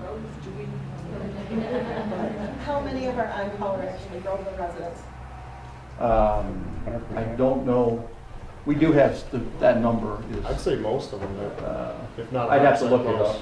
We do have people that don't live in the township that work, but I honestly don't count them for coming back. Those mainly just work shifts. Because honestly, we don't have enough medics that are available during the day to cover shifts during the day here. Like Stacy, she lives close by. Is that Hadley, Goodrich area. But she's come to calls too. But if you live down in Grosse Point, you're not coming up here, I would think. Did you get your question answered? Yeah, kind of a second follow-up question. Okay. If we, let's just say we do option number 3 here and we join this, right? It now we become 1/3 of the vote. So if we had to move things around, I don't think there's any proposals, right, until you go to a board meeting after we join this. What does that look like for us, the potential impacts of these? You say we have a 3 rating for insurance, right? So how does that affect in terms of the response times of the new stations that will be rearranged under a joint venture? I don't think you're going to see any stations moving. In fact, I don't think Michael's moved any stations. That's not typically what happens. They still have to have, the whole idea behind it is it's 3 equal participants and you have to get the majority of them to be able to do something. So it's not like they're going to be moving stations around. It's whether or not you're going to build a new station, and you can make I'm just being honest, you can make a case for it can reduce some costs where you're sharing something. But I guess it doesn't make sense if we're talking about how we're sharing too much. We don't have the budget or the funding for it. When we want to decrease our taxes, how do we just join somebody else and say all of the budget constraints are gone? No, they're not all gone. It's just there are obviously some economies of scale when you put 2 smaller units together into one thing. There's some places where there's going to be some economies of scale. And that you have to see in part on some obvious things you can pick, but there's also some other things you can see that you wouldn't see until you did it for a while and find out what all of them are. And that does, For example, that's why companies merge frequently. There's some economy and scale of putting them together. This lady? Yeah. Okay, Maria Wardell, 1301 Houghton Trail. My main question, comment, concern is that Knoxville currently has 2 stations open, one in Rose and one in Holland. We have 2 stations in Groveland. We only have 1/3 of the vote if we join Knoxville. Who's to say that Groveland and, well, Holly and Rose would say, hey, why does Groveland have 2 stations? They should only have 1. Let's close the station. Would we have any authority over that? No. I guess that's a valid point. We'd have to think about that, but I can't see why they would do it. What might be different is how you decide whether or not you're going to staff them, because you have to look where the calls are going to come from and where you're going to do them. And that's where some potential economies of scale are. And I don't know how I can't answer that question for you right now, but I understand your question. Thank you for it. Just a follow-up. What is the makeup of this board that they're talking about? It's a it's 3-person board? No. It's a 6-person. 7. It's actually 7. It's 2 elected officials from each township. I think it's 5 right now. Yeah. Citizens at large. Yeah, it's 1 citizen at large. It's the supervisor and the clerk from one township and the supervisor and the treasurer from the other. And if we were in it, it would be me and somebody else, and probably Jim, because he's been working on this project with me the longest. So nobody actually runs and manages the fire department? And the chief is on it, yeah. I mean, the chief reports to the board. And even here, the chief reports to the board here. How is the fire department's budget determined? The chief puts his budget together based on the revenue streams that he's got that we showed you on there. Hundreds of them. Hundreds of hours. No, I mean, the money that the township gives him for a budget. I'll answer We don't give him the money for the budget. He gets the money from the millage rate that he had. Okay, and the only way to raise that is by raising the millage, correct? The, none of the money that is slated for the fire department goes anywhere else but the fire department. The money we receive for doing ambulance transfers goes straight back into the fire department. We received $25,000 from Camp Tamarack, and the money for the DNR and stuff like that. So, but that none of it passes through the town. None of it goes through town. It's all ours. It's some townships or some cities, it goes to the general fund, and then they decide where it goes. We get every penny. She needs to finish your question in 3 minutes. Yes, as a follow-up question, so since we also have about the exact same millage that both Rose and Holly put through, so we're Well, we don't. We have the same millage that Rose has. It's not the same one. Or the same one Holly has, but not the same one. well, the idea is we'd be putting in about 1/3 of the money to still operate what would become 4 stations instead of what would be 3 stations in Knoxville. So the big idea, what I'm trying to get at is that Holly's putting in their share for their 1 station, Rose is putting in their share for their station. We're putting in our share for 2 stations, so we're in surplus. We're at a deficit, actually, because we spend more money on 2 stations than 1 station. So that has been a concern, and we have talked about that. That potential is there, just what we brought up. The board, you lose some control of the fire department, and if the decision is made to change it, you don't have control of changing it back. Now you can pull back out, but now you're going to start all over again, basically.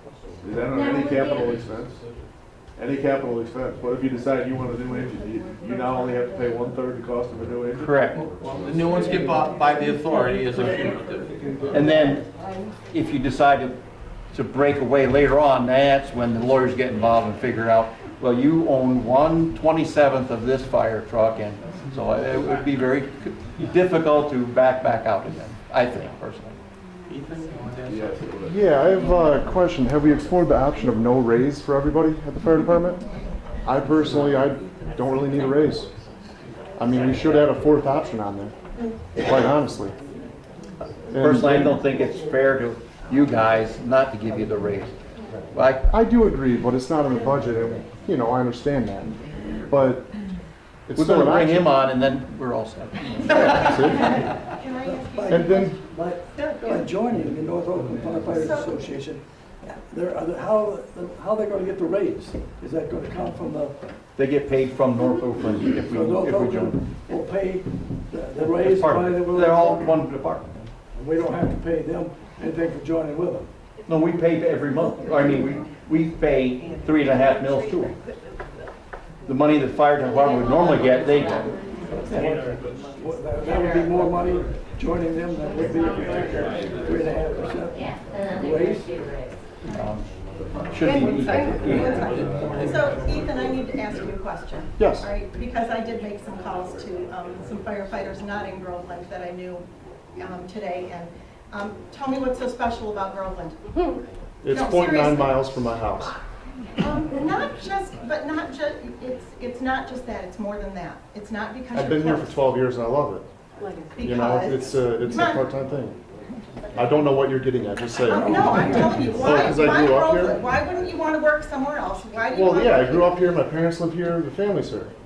I mean, He does I've work been here somewhere for- else, like most of them. Yeah, I have a full-time job down in Pontiac, but I love it here. It's, you know, So it's a commitment thing? Yeah, Because exactly. you want to, okay, all right. They do it for the love of the community, not the money. No, I hear that from him, and that's why I asked. Oh, I appreciate it. Thank Because I you. did hear feedback from actually a Brandon firefighter that Groveland's a very special place to work. thank you, Mrs. Mazzarelli. So I just wanted to hear it from the horse's mouth. Sorry. Don't tell your mom I said that.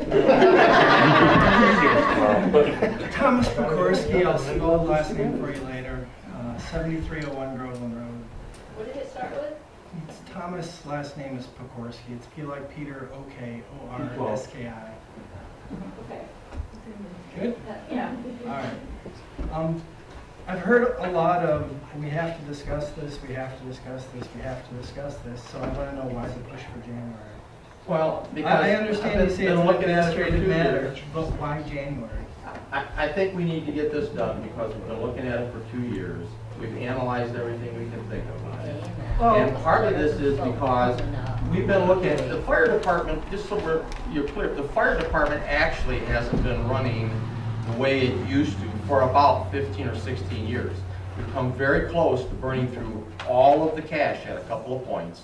And that's what really turned up the heat on taking a look at it. I just think we've done enough of it. We need to figure out what it is. But you said we've looked at it for 2 years, but I've heard repeatedly, yeah, we have to look at that, yeah, we have to look at that tonight. Why January is a deadline? I think it needs to get done, that's why.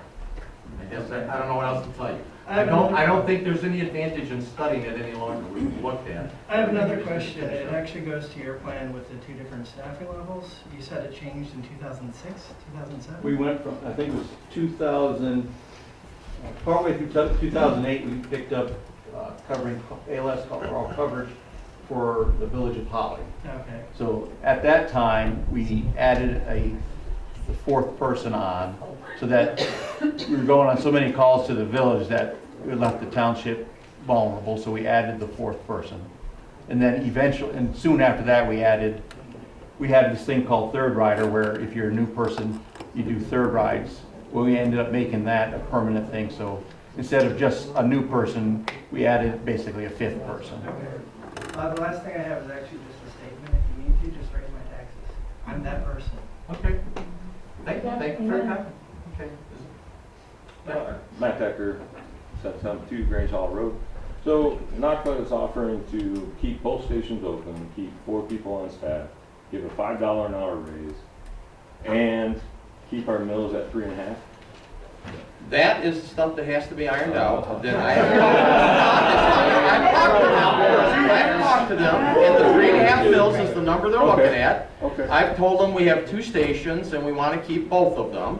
Now, if you're asking me, does that mean that nothing ever changes forever into the future? I can't tell you that because I don't know what the economy's Because scale would NACFA be. has raised their dues to their own, departments several times because they're like, oh, you guys were doing more calls than we thought you were going to. That means you owe us some more money.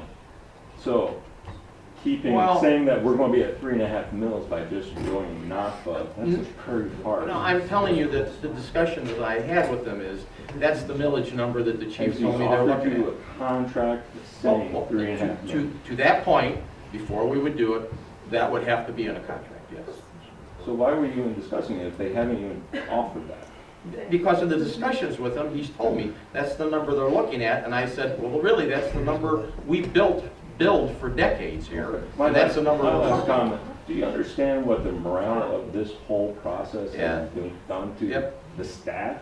Yep. I mean, last year, we thought we were done with this. The guys were starting to get back in, feeling the groove of Groveland Fire again, and now you're pulling the rug out on them again. I mean, this needs to end. Make a decision either way, I agree. but it needs to stop. From what I understand, a formal request has to be put in to Holly Township and NACFA for us to join. Has that formal request been put in by you? Not yet, but I intend to formalize that and ask them so we can get answers to some of the questions. When do you plan on putting in that formal request? Well, tomorrow, the next day, something like that. So it's already written? It's already done. No, I haven't written it, but I'm telling you, well, to your point, Matt, let's get it done and over with. I need to have the answers to some questions, and that's how you get it. When did you propose yours to Chief Mason, your plan? Pardon me? When did you propose your plan to Chief Mason? We reviewed this about 3 weeks ago, and I was under the perception that this is the start of it. And Thursday, we went over it again, and that's literally when the NACFA option was in there, and I thought that was not in there, but it obviously should be in there because that's one of the things we can do. So you're complaining about Chief Mason not giving you numbers till Sunday, but you let him know on Thursday, you're still looking at. That's not, he and I have been working on this part. He and I have been working on this for a while. No. We've We have collected been over a working on year it, and old he's been data. intimately involved in all of this stuff that's been done over the last year. He's been working with it all along. Behind you. Who had their? Oh, I'm sorry. Aaron Watley, 455 South Joslin. I'm opposed to going to North Oakland. Okay. I'm also with that gentleman for life safety. While I moved out here, raised my taxes. Okay. That's part of the reason why I moved where I moved. Jack is actually a lady back here. Bobby Rose, 160 Grange Hall. Something that hasn't been brought up, because right now we're talking about, the finances to this point, and in the future, you said, why do you like living here? I think a lot of people, I'm going on 38 years here, some of you have generations. The housing market is not doing well. So you said that we're not looking at condominiums and big development, but we're also having a community that's getting older, and there's going to be a lot more needs. And so if we go under NACFA and lose Station 1. Well, we're not going to lose Station 1. You don't know. You don't know. If it's a third vote, response time for certain types of communities is going to go up by 4 minutes. And, that will impact our ISO ratings, that's going to raise up our insurance. We don't want that. Okay. So you're going to merge with 2 other townships that NACFA covers, which each have 1 station per township. You're going to tell me that they're going to sustain us with 2 stations when the other townships are going to go, wait, this isn't fair. Why does Groveland have 2 stations? Okay. If that's the problem with what They need to pay 40% instead of 33% or 50% or whatever the math might be. Well, because there's actually and once it's under the control of NACFA, it's up to them. There's been a whole litany of other issues that are discussed that I couldn't possibly explain all to you now, but it's not actually that clear cut. One of the things I know they've considered is whether or not they want to put a flat millage rate in for the whole area. That's one of the things they've talked about. That changes some of the dynamics too as to what you're paying, because they are slightly different sized townships. But I understand your comments. Well, and another point, we're bringing 2 stations of apparatus to the party here, whereas Holly Township and Rose Township, which are smaller stations, all these roses, are not bringing near as much apparatus. And that apparatus, if I'm correct, gets signed over to North Oakland County Fire Authority. They are, but you have their rights of withdrawal. You get your stuff back if you don't. Yeah, we saw that work out for Holly Village really well. Well, now the difference there is, it depends if you're talking about what happens now or what happens if they do it 20 years from now. There's a difference. Okay, question. Last year when we were discussing this, Chief Mason was asked the question, if we merge with NACFA and later down the road we decide that we no longer want you, quote unquote, it's near impossible to go back to the way it was before. So what has That's changed? neat. But what I mean by that is if we lost a lot of paid on call people, now you have to start from scratch again to build up your numbers. It's a lot easier to drop a shift anytime, but to add a shift, now you have to find, okay, people to work those shifts. So if you reduce something, you can do it instantly. Someone's not working a shift, but to create a whole new shift, it's just like hiring any business.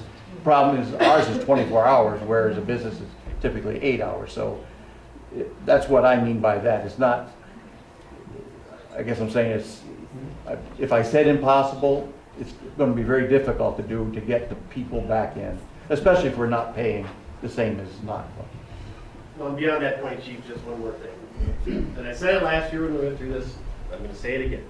I've been on Groveland Township for 14 years. The culture over there is different than here. You're going to lose a ton of your good people. I'm just going to tell you. So you guys, I don't think you're considering that in your decision making. No, I am. What is the major difficulties? Can somebody cite what they are, please? I can tell you just from hearing firefighters talk in the last couple weeks, there's a legacy in this township that they are proud of. They started things that no other fire stations did. I'm not well versed in this, but they're proud to be here. They're proud to do their jobs. That's what it is. They don't want to give it up. Okay. Thanks. I just don't understand the math, how you can take the same amount of money and give it to give 2/3 of it control to somebody else, and now all of a sudden everything's good. You guys haven't, there's nothing up there to convince me how the same millage, now you're gonna put it into NACFA, and all of a sudden everything's great, with a pay raise and everything else. That math just does not compute. If you can do it by giving that millage to them, you can do it internally with your own millage. Have you got an answer to that? How do you give away 2/3 of your control because somebody else is controlling it with the same amount of money, and now all of a sudden, new station, no problem with new engines, new equipment, capital expense? Where does the money come from? I didn't say there was no problems with capital expense or anything else. I said the new station is a function of selling the old station. That's All right, going to cover the new if you- station. That has nothing to do with anything else, frankly, whether we were to go with NACFA or not. Okay, your operating expense stays the same, right? For the stations, sure. Actually, I hope it goes down because we pay a lot in gas and electricity for Station 1 because it's 70 years old. And that heat and air conditioning just goes right through it. That's a utility cost. We're talking 20 grand though, for the whole station. 20 grand a year? Yes. Okay, so that's... I'm just saying, that's an example. That, The new station, I'm hoping. and who does the equipment maintenance on the stuff that you, on the equipment? Honestly, most of the firefighters in this room and that aren't here, we do a lot of our own maintenance. Captain Williams he does a lot of, he built the whole the day room at Station 1. Him and Lieutenant Nicholson repaired the septic system. That was not a nice job. But now, the way I see it, you're putting a whole new level of bureaucracy. Now, let's say we need SCBAs, new SCBAs for everybody. And now we want to give everybody, now you make the request to this board goes to the other board, and the other board thinks about it and gets back to you. And all Actually, I you don't did have to do is any of that because you wouldn't have a chief here. It's the chief of NACFA controls all of it. So he would do all that stuff to the board members. It was all one big family then. It's not. Now, Is there any new questions? No. I just want to ask, I've also heard that if they are not, like Ethan is a resident, Stacy, you're not a resident, does that mean you lose your job if they merge? No? Because that's been out there, I've seen that. I said there's a lot of stuff out there that doesn't. Well, then that's what we want. We want clarification. We want transparency. Nobody. And there's not. Wow. What happens in Station 2? What happens in Corey Station Chestnut. 2? Oh, go ahead. Corey Chestnut, 2635 Groveland. I know you're on a kind of quick track for this project because you've been looking at it. Because you've been We already looking, voted on this once. because you have been We did looking vote. at it for many years now. You're on a quick track. This is still all fairly new to us, but we kind of thought it was sort of put to bed from our voices before. So what is your, with an election and things coming up in 2020, what is your opposition to allowing the residents to vote on it? I guess I'm not ready to say or answer that because I don't know how to answer yet till I see the information that comes back on this. So that's also why we don't feel like Okay, it's I right for understand. I hear you you. guys to be making these decisions right now Okay, either. I understand your comment. And also, if you've been sitting on it for 2 years, what would another year or even 6 months mean at that Budget point? comes out. It can go till the other budget comes out, what's that, April? Well, Or until after the census I hear your comes. comments. Thank you, Yeah, Carl. census, I really. The think, census is 10 years Jack's old, comment and we I need can to tell get- you more than 5 houses have been built in this township this year. No, I'm telling you, the average That's out of the the average. building department for the last 10 years is 5.3 homes. Well- There may be more than 5 this year, but the average over 10 years, because there's some years where there are no homes at all, and some where there might be 7 or 8, but the average for a 10-year period is 5.3 But I homes. think it's safe to say there's quite a bit of building going on, and there's Here? quite a bit of building to come with the ORV park. That, And also. that I disagree Lots with of you on land- Lots of because, land for sale So- at Dixie. To People finish want businesses. my statement, and I'll be done. I Okay. feel like you guys don't have the position to be voting on this within the next month or even by January. I feel like the chief was rushed to figure out his plan after learning the NOPCA thing was back on the table. And with the elections and everything coming up in 2020, there's very little cost to get something on the ballot for an election and voting that's already happening, and that it should be left to the residents to vote on. okay. Absolutely. Is there something, do we want to say what we're going to I do am here all going to night? continue on to this point. In regards to your building numbers, you're including 2008 and 2009, which were the years of the recession. No, so I said the last 10 years. It's Yes. so- You're Yeah, okay. in So it's 2019. 19, you're right, from 2009, yep. So those are including Not years of the 2008, but recession, which 2008. I would not expect anyone to have been building during that. Well, actually, there's a few buildings on almost every year. I think the 2 that there weren't any, I think it was 10 and 11. There were others, the other years all had some. One had 7 or 8, one had 3 or 4. I'm just saying, in a 10-year period, that's what we're building. Chief, what's gonna happen to Station 2? Station 2, is it going with NACFA 2, or is it gonna be separated Station out? 2 wouldn't be, that would be the most stable one of the. But it would be part of this whole joining, or would it be separated both out are. in Groveland? No, it'd be part Along with all of the it. equipment. It'd be Knoxville, yeah. Chris Nover, 2850 Auden Road. So we entered into this agreement with NACFA, we can never come back. And now we're giving our tax money to another bureaucrats that we have no control over in our voting. We're not happy with you guys in the way you're doing, we can vote you out. I can't vote out the people in Holly. I can't vote them out in Rose Township. Okay. Okay, so I don't think this is a good idea. You say you've been working on it for 2 years, but we have to give Chief Mason some time because he just has a new program. So it's not ready to go. And I don't understand why you keep rushing this and are afraid of a vote. Pushing us. Okay. So that's all I got to say. Yeah, you said that we're a lot different than everybody else because we had like Holly, I guess the Groveland Oaks, and the off-road park now. You say we don't make any money off of that? I mean, they're on our property, right, Groveland Township?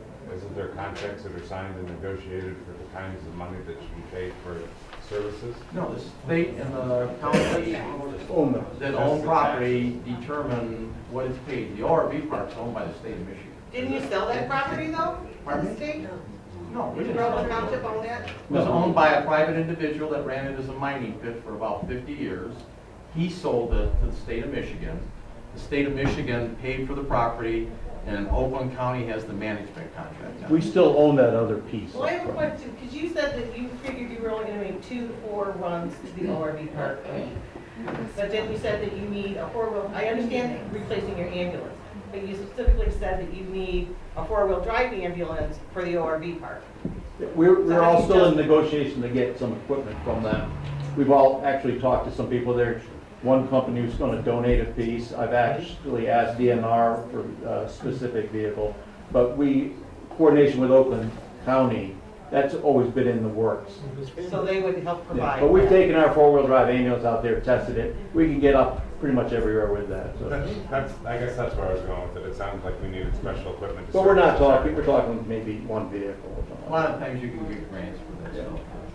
Okay. Anything else, or we? How many calls go to Camp Tamarack? A year, about 6. Yeah. We actually have more false fire alarms there than. There's quite a few buildings, is that right? Correct, yeah. 100? Oh, I don't know if there's that many. Okay, I did see on your budget that you were charging Camp Tamarack and the Renaissance Festival to go into our budget. Why not Mount Holly? Renaissance Festival donates $25,000. I'm sorry. Camp Camp Tamarack donates $25,000. We charge Renaissance Festival $22,000 to pay for the people that we have out there. We don't maintain people at Mount Holly. If we get a call, we go out there. And Mount Holly pays property, regular property, not county or state.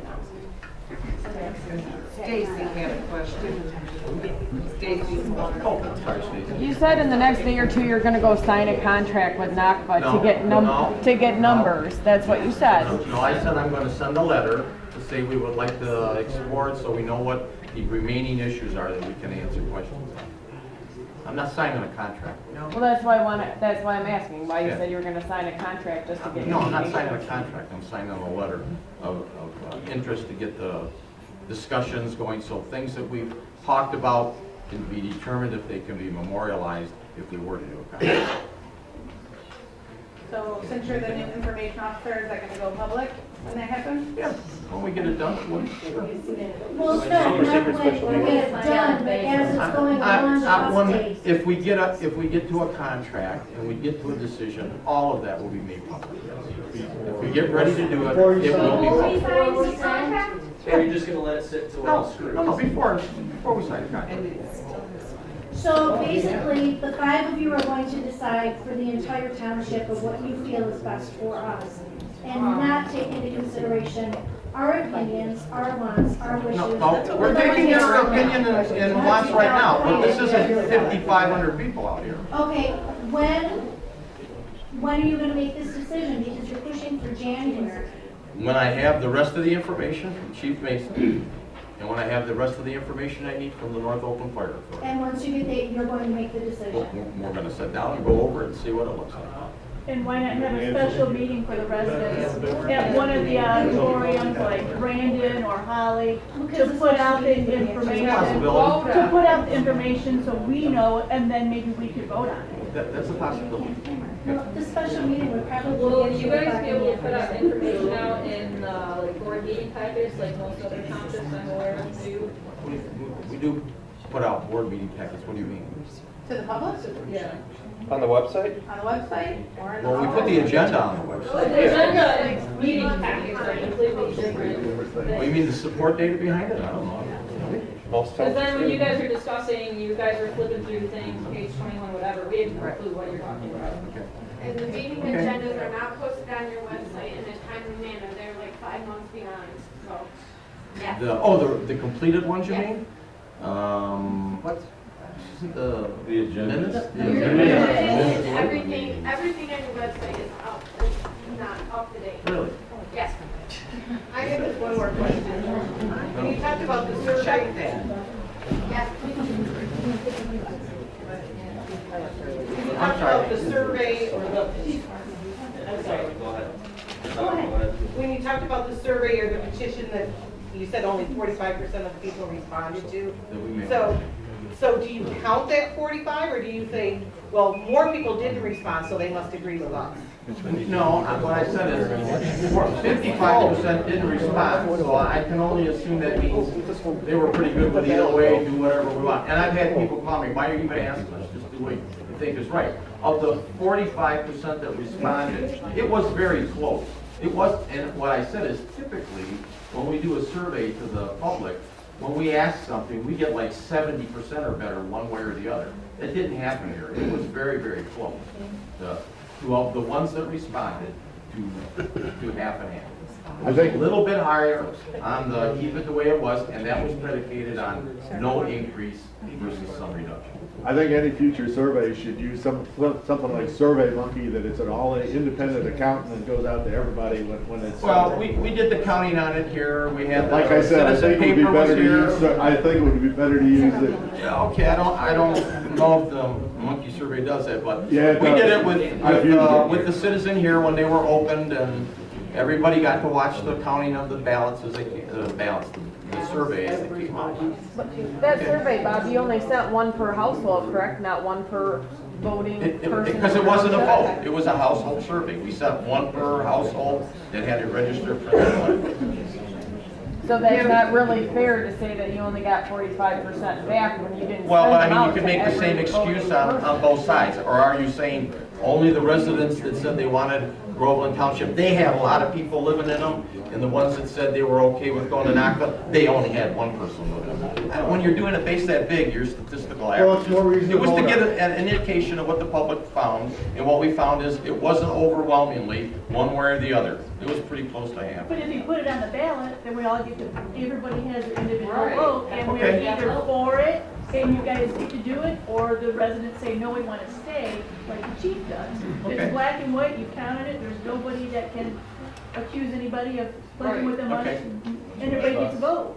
In response to the board minutes online, there, you can sign up at govdelivery.com, and they will automatically come into your email when they go on. I will check, but last I looked, Patty, I just looked, October 15th minutes are on here, so Yes, every that's what month I are thought. on there. If you sign up Well, for it, you get November's an don't email get approved till automatically. tonight. yes, that's what I'm saying. Yeah, and it'll tell you, and it gives you the Right. link to the minutes of the Yes, meeting. and you just But click they're not on. 4 or 5 months old, they're current. No, they're current. I just checked, I they're just there. looked, thank you, Kevin. You've been very patient. Yeah, sometimes we have to Hurry up and wait to think. catch So, up. you all took US history, US government in school, correct? Is this how democracy goes down? You take it to a vote to the people. We're obviously standing here telling you this is not what we want, but you're just gonna push it ahead anyway like you're a dictator. That's not how it works. Well, okay. Get your name. Derek Davis, 1301 Houghton Trail. Thank you. You understand what I'm saying, correct? This is to glean information, to But it's make been 2 years. Hold on, I haven't been here 2 years. This is my third meeting, all right? This is to glean information so that we can make an informed, educated decision what best benefits the taxpayers in that box. It doesn't But sound that way Bob's from this saying side he's of the pushing room. it through in January, that's not, that's completely different. He wants a culmination of all the information in January, all right? And that information will be disseminated. But that doesn't say you're gonna give us a vote. You're not, it's not saying We you're gonna we listen to don't know what the until we have all the residents want. information. We have It's a no big idea what change. it looks like, if it should go on a ballot or not. We don't have all the information. That's what this is all about. So can we get a commitment from the board saying, once we have it as a whole, and we have the black and white, this is what it looks like if we go this way, this is what we have, it goes the other way. We can have a big meeting at one of the schools. I'm gonna tell you why I don't wanna make a commitment like that. Last time when we talked about sending the survey out, someone said, you promised the survey, and your predecessor jumped up, and by God, we're gonna do it right now. I should have never sent it out because we weren't done. And that's why the information you got on that first survey is kind of irrelevant to what we're doing now. We got more information. I should have frankly said, no, we're not. We're gonna wait until we finish it, so we do it once and get a better indication But of that's what what people we're are thinking. asking for. Once it's done, before you make a decision or sign any contract. It'll be done at a meeting. The residents have a chance to say, this is, we can look at it. It'll be done and at a then- public and- meeting. And then if they decide, the residents say, you know what, we want it on the ballot, we can petition the county and the township to add it on the 2020 ballot that's gonna have it in November. I'm not willing to make that decision until I see what we get. Okay, again, I don't want my tax money going to another agency I have no control over. Okay? Okay? Thanks. But thanks for That coming. should alone create a vote. Let me vote to give my tax money to somebody else. Okay. To where it's Okay? going. That is unconstitutional to me, that you're giving our tax money to an area that we don't get any representation for that. Is there anything new to be said here that we haven't heard? Because a lot of this we've gone over now 3 or 4 times. I got one last thing, Bob. Yeah. You say that you've been working on this for 2 years with NACA. But I've been working on this for 2 years. But now you're saying that you don't have the information from NACA, what they're actually No, offering? I'm saying I've had discussions over the period of time with issues that I think would address a number of the concerns. But to the point, it's not until you sit down and say, this is actually how I think it would have to be implemented. And that requires sitting down and saying, we have an interest in exploring it, and we want to talk about those issues and make sure we understand what I think I heard or what I think you said, so that when we come back, we have the actual issues.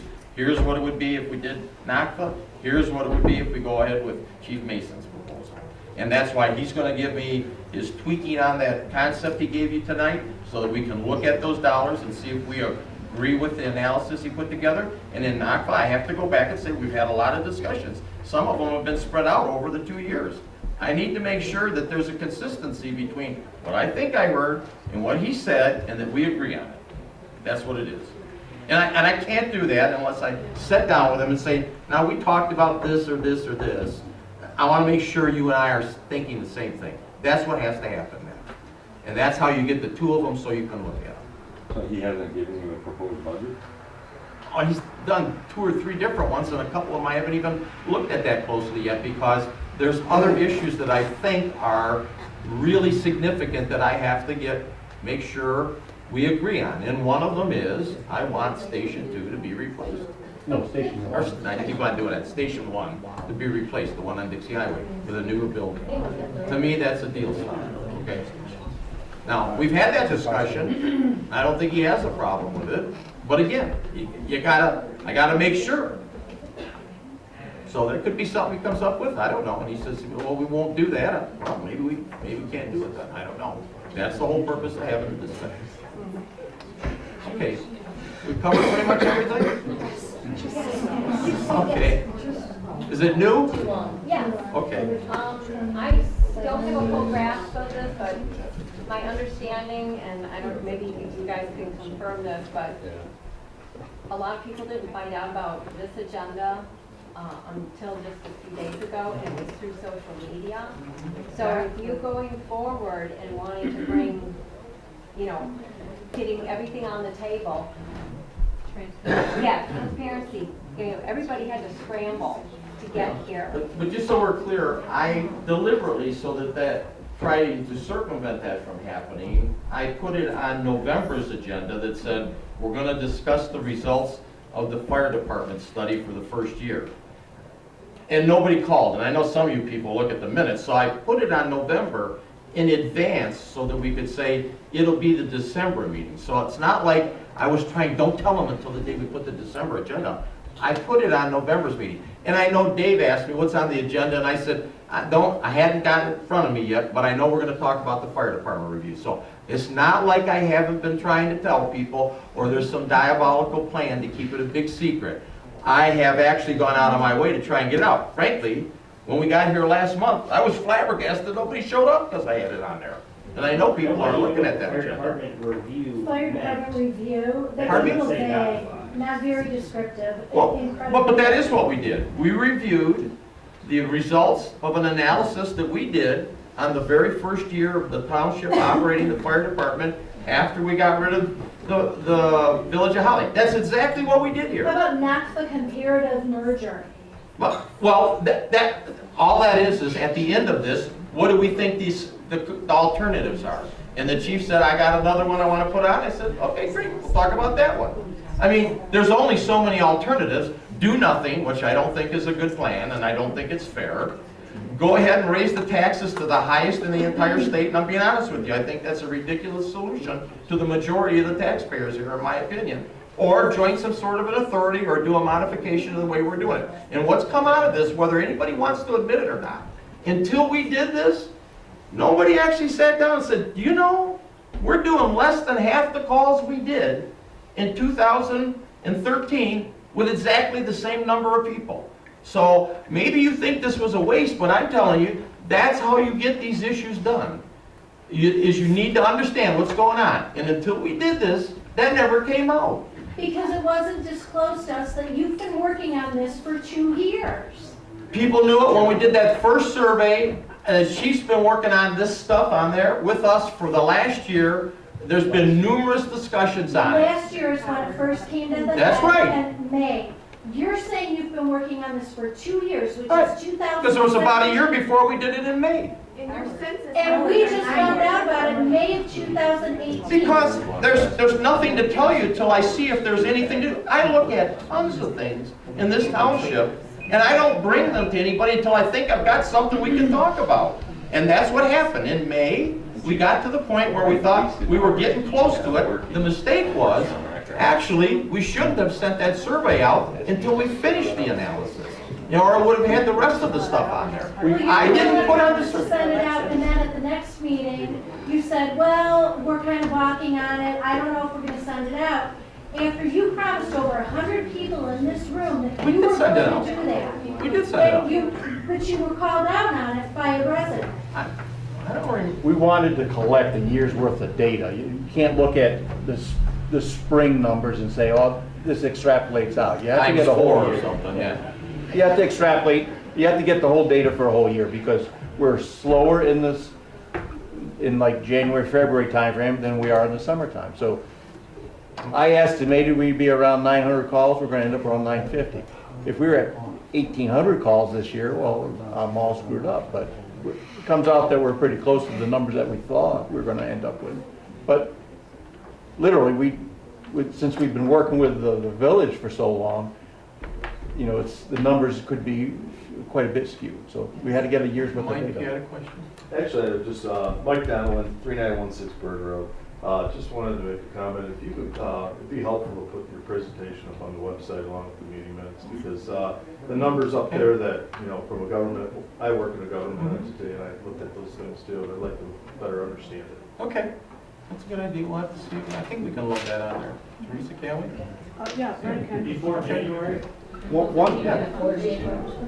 last question. Okay. Are these fire board meetings that is currently held, are they public meetings and where are they held? And when is the next For our one? fire board here? No, I'm talking about for the fire board of the. Yeah, they're public meetings. I think, when are they? Yeah, they're held once a month and they rotate back and forth from Holly to Rose Township, back to Holly, back to Rose Township. Okay, so it's a public meeting. It'd be interesting to hear what goes on in one of those This meetings. current one is it the 6th? I'm guessing. When is the next one coming up? The 17th, is next Tuesday? Yeah, it's next week, and by the way, just to clarify, you did make a mistake earlier tonight when you said you were gonna have that meeting you scheduled for 2 o'clock on Tuesday. You called that the 18th. It's actually the 17th. 17th. Tuesday's the 17th. What meeting? I'm sorry, I can't book so many of today. What? The work session for higher. Deputy treasurer. For deputy treasurer. Oh, it's the 17th? No, the 18th. We want to do 18th is a Wednesday. No, that's a Yeah. Wednesday. Oh, did I say it was Tuesday? It's Tuesday. it's Wednesday, the 18th. Sorry. I'm sorry. Okay. I had the right date written down. I said it. Okay. It's Wednesday, the 18th. Yeah, okay. And that's what I had. I just said it wrong. And Brent is reminding us, all these meetings are on YouTube? Yes. I have one last question. And Do we know the dollar amount difference between our current millage and what the 4.9? Yeah, it's That's on on that the last chart. chart. It was in that presentation. We'll put The it up. dollar difference is on there. One last question. Okay, one month. What happens if our census numbers this upcoming year come up higher or better than we predicted that they would be? If they came up better than they're predicted or anticipated, that helps generate some money that's used in the operation of the township that comes back as something they call constitutional revenue. And we lost about $400,000 over the last 10 years when our population tanked 11%, but I would be surprised if you're thinking it's going to come back 7,000 or 8,000. It's not. And how would that impact our possible merger with Malcolm? Not at all. It has absolutely nothing to do with it. Okay. If All I right, could- George? I just wanted to clarify, the next NACFA meeting is the 17th. It starts at 6 o'clock and it's at Rose Township. Okay. Thanks, George. Okay. Thank you so much. Aaron Williams, I live at 11125 Borden Road. Someone spoke earlier about our equipment. When we do this merger, they talked about the Village of Holly, I think it was, lost their equipment when they backed out. And you said, well, it depends on how long. How long? Well, the reason I say that is the way the mergers are generally written in those. If you pull out, you take out whatever you put in. Okay. Buildings, equipment, everything. If you've been in it a long time and something has been sold and a new thing is acquired by the association, well, now that's the association, so they gotta decide who gets what out of whatever there is. So if we're Well, I mean, building a that- new building, that might be and we do 20 it years after from. the merger, Pardon me? if we build a new building and we do it after the merger, is that part of NACLA's? No, the building would not be part of You NACLA. just said buildings. Well, No, he said it's equipment. You said buildings. So if I did, I misspoke. Buildings don't, because well, think about it. What good would a building in Groveland Township do? I The have North no Oakland idea. Fire I don't know. Authority, And- if they didn't have the fire authority there. Is of absolutely no value to them. Okay, so at what point do we forfeit our equipment? Well, I think it depends. For example, our fleet's about 17 years old now. Right? If it gets replaced when it's 25 years old, at the new one that's acquired is actually part of, as I understand it, the association at that point in time. Okay? The authority, I'm sorry, So the authority. forfeit it at that point, when it hits Yeah. 25 years, if it's 17 now, so in 8 years, we lose our equipment? Well, it could be, but just so you know, Just think of it as a 25-year-old fire percentage. truck ain't worth much. Just think of it as a If it's a percentage. 25-year-old fire truck that we're using, then it's worth a lot. If you still have it, you get it back. Does NACFA pay rent on any of their buildings? I don't believe so, do they, George? I don't think so. No. They own the two buildings. Holly owns the one they have, and Rose owns the one they have. Yeah. Okay? Okay. Just, folks, remember, the authority is created under Act 51. That will answer, if you look at Act 51, that will answer a lot of the questions you have. And I heard somebody back here wonder, Knoxville was formed in 1984, and Village of Holly, can you help me on the date there? That would be before my time, when the Village of Holly left Knoxville. I wasn't even born yet.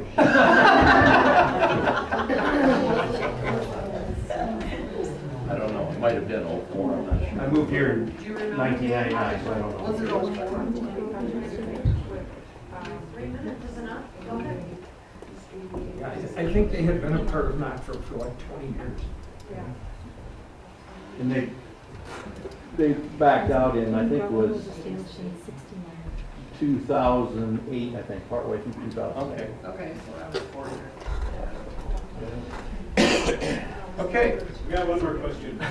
Okay. It's not funny, really, to me, but you might know. So, right now, we still get a free ambulance ride as a resident. No, you don't.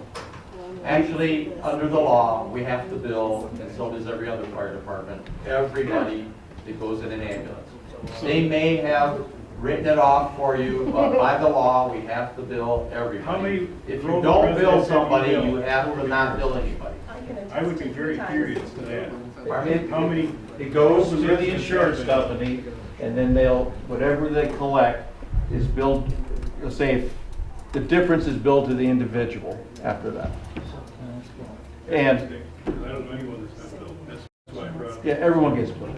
I wasn't. I was billed when I went. It depends on your insurance. Yeah. And if you've met the They didn't bill my insurance.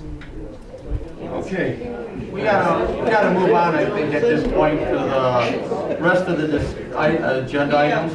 Last part. Yeah, the next one is the discussion of the Open Meetings Act for 2020, Patty. And all this is, what this is it's Resolution 2019-001, and motion to accept it as the Township, Groveland Township Board of Trustees Open Meetings Act resolution, and it states the date that the 2020 meetings will be held on, and it will be published in the paper.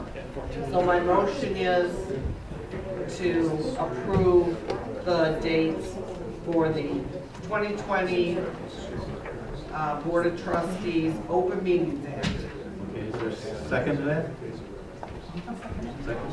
Is there any questions from the board? If not, all in favor, say aye. Aye. All opposed? Okay. The next one is the same, it's resolution 2020-002, and it's for the Groveland Township Planning Commission, Open Meetings Act again. It lists the 6 dates. The Planning Commission meets every other month on the 4th Tuesday of the month. So my motion is, and I guess it's 2019-002. Sorry. Second to that? Second by Shelley. Any questions or comments from the board? All in favor, say aye. And all opposed? Okay, it's done. You're on a roll. I'm on a roll.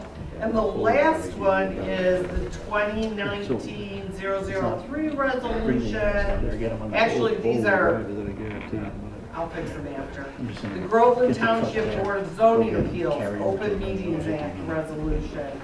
And it's for the BZA, and it lists the date for each month. And they are only held if there's business to be conducted. Is that your motion? Yes. Shelley, second. Any other questions from the board? Okay, all in favor, say aye. Aye. All opposed? Okay, it's done. We all done? I'm done. Okay. Just moved to miscellaneous reports. Resolution. Shelley, do you have anything for Holly area youth? Not a whole lot, just the, get my train of thought here, youth recognition. They're accepting applications in January, and they should be submitted by on the first week of February, so if anybody knows anybody that should be recognized, that'd be a great thing. And also, this Friday, the Jacobson Toy Project is on their way on distributing the toys, and if anybody is in need of that, contact the Holly Area Youth Assistance. Okay, thank you. Carrie, do you have anything for branding Groveland Youth? The meeting is tomorrow. Oh, okay, I guess it'd be no. Okay, Planning Commission. Everybody, the meeting was on the 26th of November. All the commissioners were present. There was a petitioner, Holly Power Sports, came forward looking for site plan approval. It was tabled primarily because they had a number of omissions and questions unanswered based upon the review of our engineer and planner. They're likely to come back in the next meeting, which I think is January, and assuming that they comply, it's likely that they will be given a site plan. It looked like a pretty nice facility. They're likely they're going to get the approval, be gracious. Also, somebody came in for an informal discussion. I think I have his name right, it's Jim Abraham, thinking of wanting to develop a parcel just north of the RV park, of the RV business. Yeah, thanks. Wanting to put in self-storage. What was interesting is what he presented conceptually was pretty nice. It matched, if you want to call it the decor or the kind of the premise that we're trying to do with this corridor. Overlay district. Thank you, yeah. He was trying to test the waters, what we would like as a planning commission, what we wouldn't. And I can't tell you if he's going to come back or not, but I think he was optioning the property based upon further discussions with the township. That's all I have to report. Okay. BZA, I don't think they have anything, right? Okay, they didn't meet. The only thing I'm going to comment on is we're finally making, I don't know where George is, but we're making some progress on the sewer discussion. There's a meeting coming up where now the DNR, who has to put a couple $1 million into the property for their treatment plant at the DNR parklands, has agreed to maybe they need to hold off on that and see if we can make the sewer project go. I really can't give you an accurate number on whether or not this is going to happen. It started out at, they thought it might be 6 to 8 million. The letter I just saw from Rowe Engineering said we think the rough estimate's 11.66 million plus another station and some distribution lines. So, you know, until we have some meeting and some substantive discussion, I don't know if this is going to go or not, but we're trying to get to that point. That's all I really have to report on. Anything, Patty, that you want?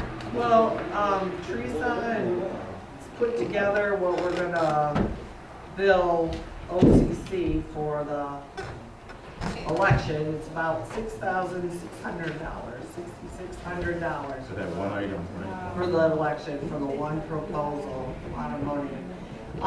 She and I are also starting to work on, believe it or not, March primary, here it comes. Look out, folks.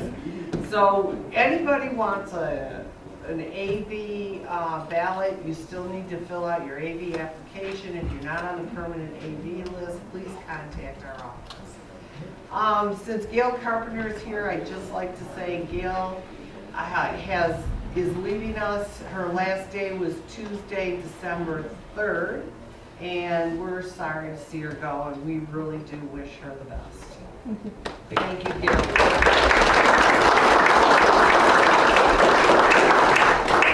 Okay, Shelley, anything you want to report? No, tax bills are out, so if you haven't received yours, give them a call. All right, I think we've public commented it, so we're blue. I don't have anything else done except to move to the fire board meeting, and so we'll adjourn this meeting and reconvene for the fire board. Chief, it's your meeting. We had 55 calls in November. Out of that, we had 5 trees down. And those are the ones that we reported. EMS, we had 30 calls, 4 citizens assists, 7 PIs, 2 fires, not ours, and 2 false alarms. That brings our total for December 1st, 2019 to 897. I think they probably end up somewhere over 900. 950 is where I'm guessing. We're currently at 917, so we're tracking right along. A couple of things we have, I haven't coordinated this with our own guys yet. I think it's Wreaths Across America is the 14th, so we'd like to send some people for that. We usually do it every year. I dropped off some paperwork up, or I gave it to Bob, he dropped it off here. If you remember, to the front counter. Last year we had a young guy that lived in the township that he was terminally ill, and we had a big to-do at Station 2. We got the Oakland County brought in the helicopter. They brought in all the equipment from the neighborhood areas and the sheriff's department, the police departments. Well, as you know, he passed. They have a scholarship in his name, and I don't remember what day it was. It was 13th. 13th. Yeah. We're gonna, the fire department is gonna, from the association, donating $200 for that. We're gonna go down there with an ambulance or an engine or something like that and deliver it. So if anyone's interested in, donating to that. Can they, if someone else we'll do something in the office, but if someone else wants to do it, can they get it directly to you? Yeah, and we'll give it to them too. When do you need to have that money by? No. It's Friday the 13th, I think, so we gotta do it by Thursday. Okay. So. Oh. We have to vote on it. Sorry, we could just probably put that in. That'd be a good idea. We collect to wear jeans on Thursday. We collect, what is it, $1, whatever you want to put in, and I haven't. Wednesday, you're right. Thank you, Pam. The other Thursday, right? Pam knows Jean Day is Wednesday, she's right. However, I have not distributed that yet. Possibly we would want to donate that to go to the scholarship fund. If the Carrie Jean wears. Would we all be okay with that? Do I have to make? I think that's a good idea. Jean money, do I have to make a motion here, or should I? No, It's that's your the township's personal money, money, it's it's ours. not, Yeah, that's what I thought. Okay. Actually, The scholarship. comes from the employees. Yeah, so it's got nothing to do with the It doesn't township. go through the books, so you can really say. I just want to be It's nice sure, to do since it I'm bringing that up here in front of everyone. Which reminds me, the 1st of December came in. I like that. Oh, I get more because Bob didn't put his money in. Yeah, I like that idea. Okay, and the last thing is we're having our Christmas party at Station 2 on the 20th, starting at 1700. We're gonna do white elephant gifts. We're getting some stuff for the guys too to give out, and I think Santa Claus is gonna be there too. That's all I have. Thank you. Any questions? We need a motion to adjourn. Yes. Motion to adjourn? I'll second that. Okay, all in favor? Aye. Okay, thank you, everybody.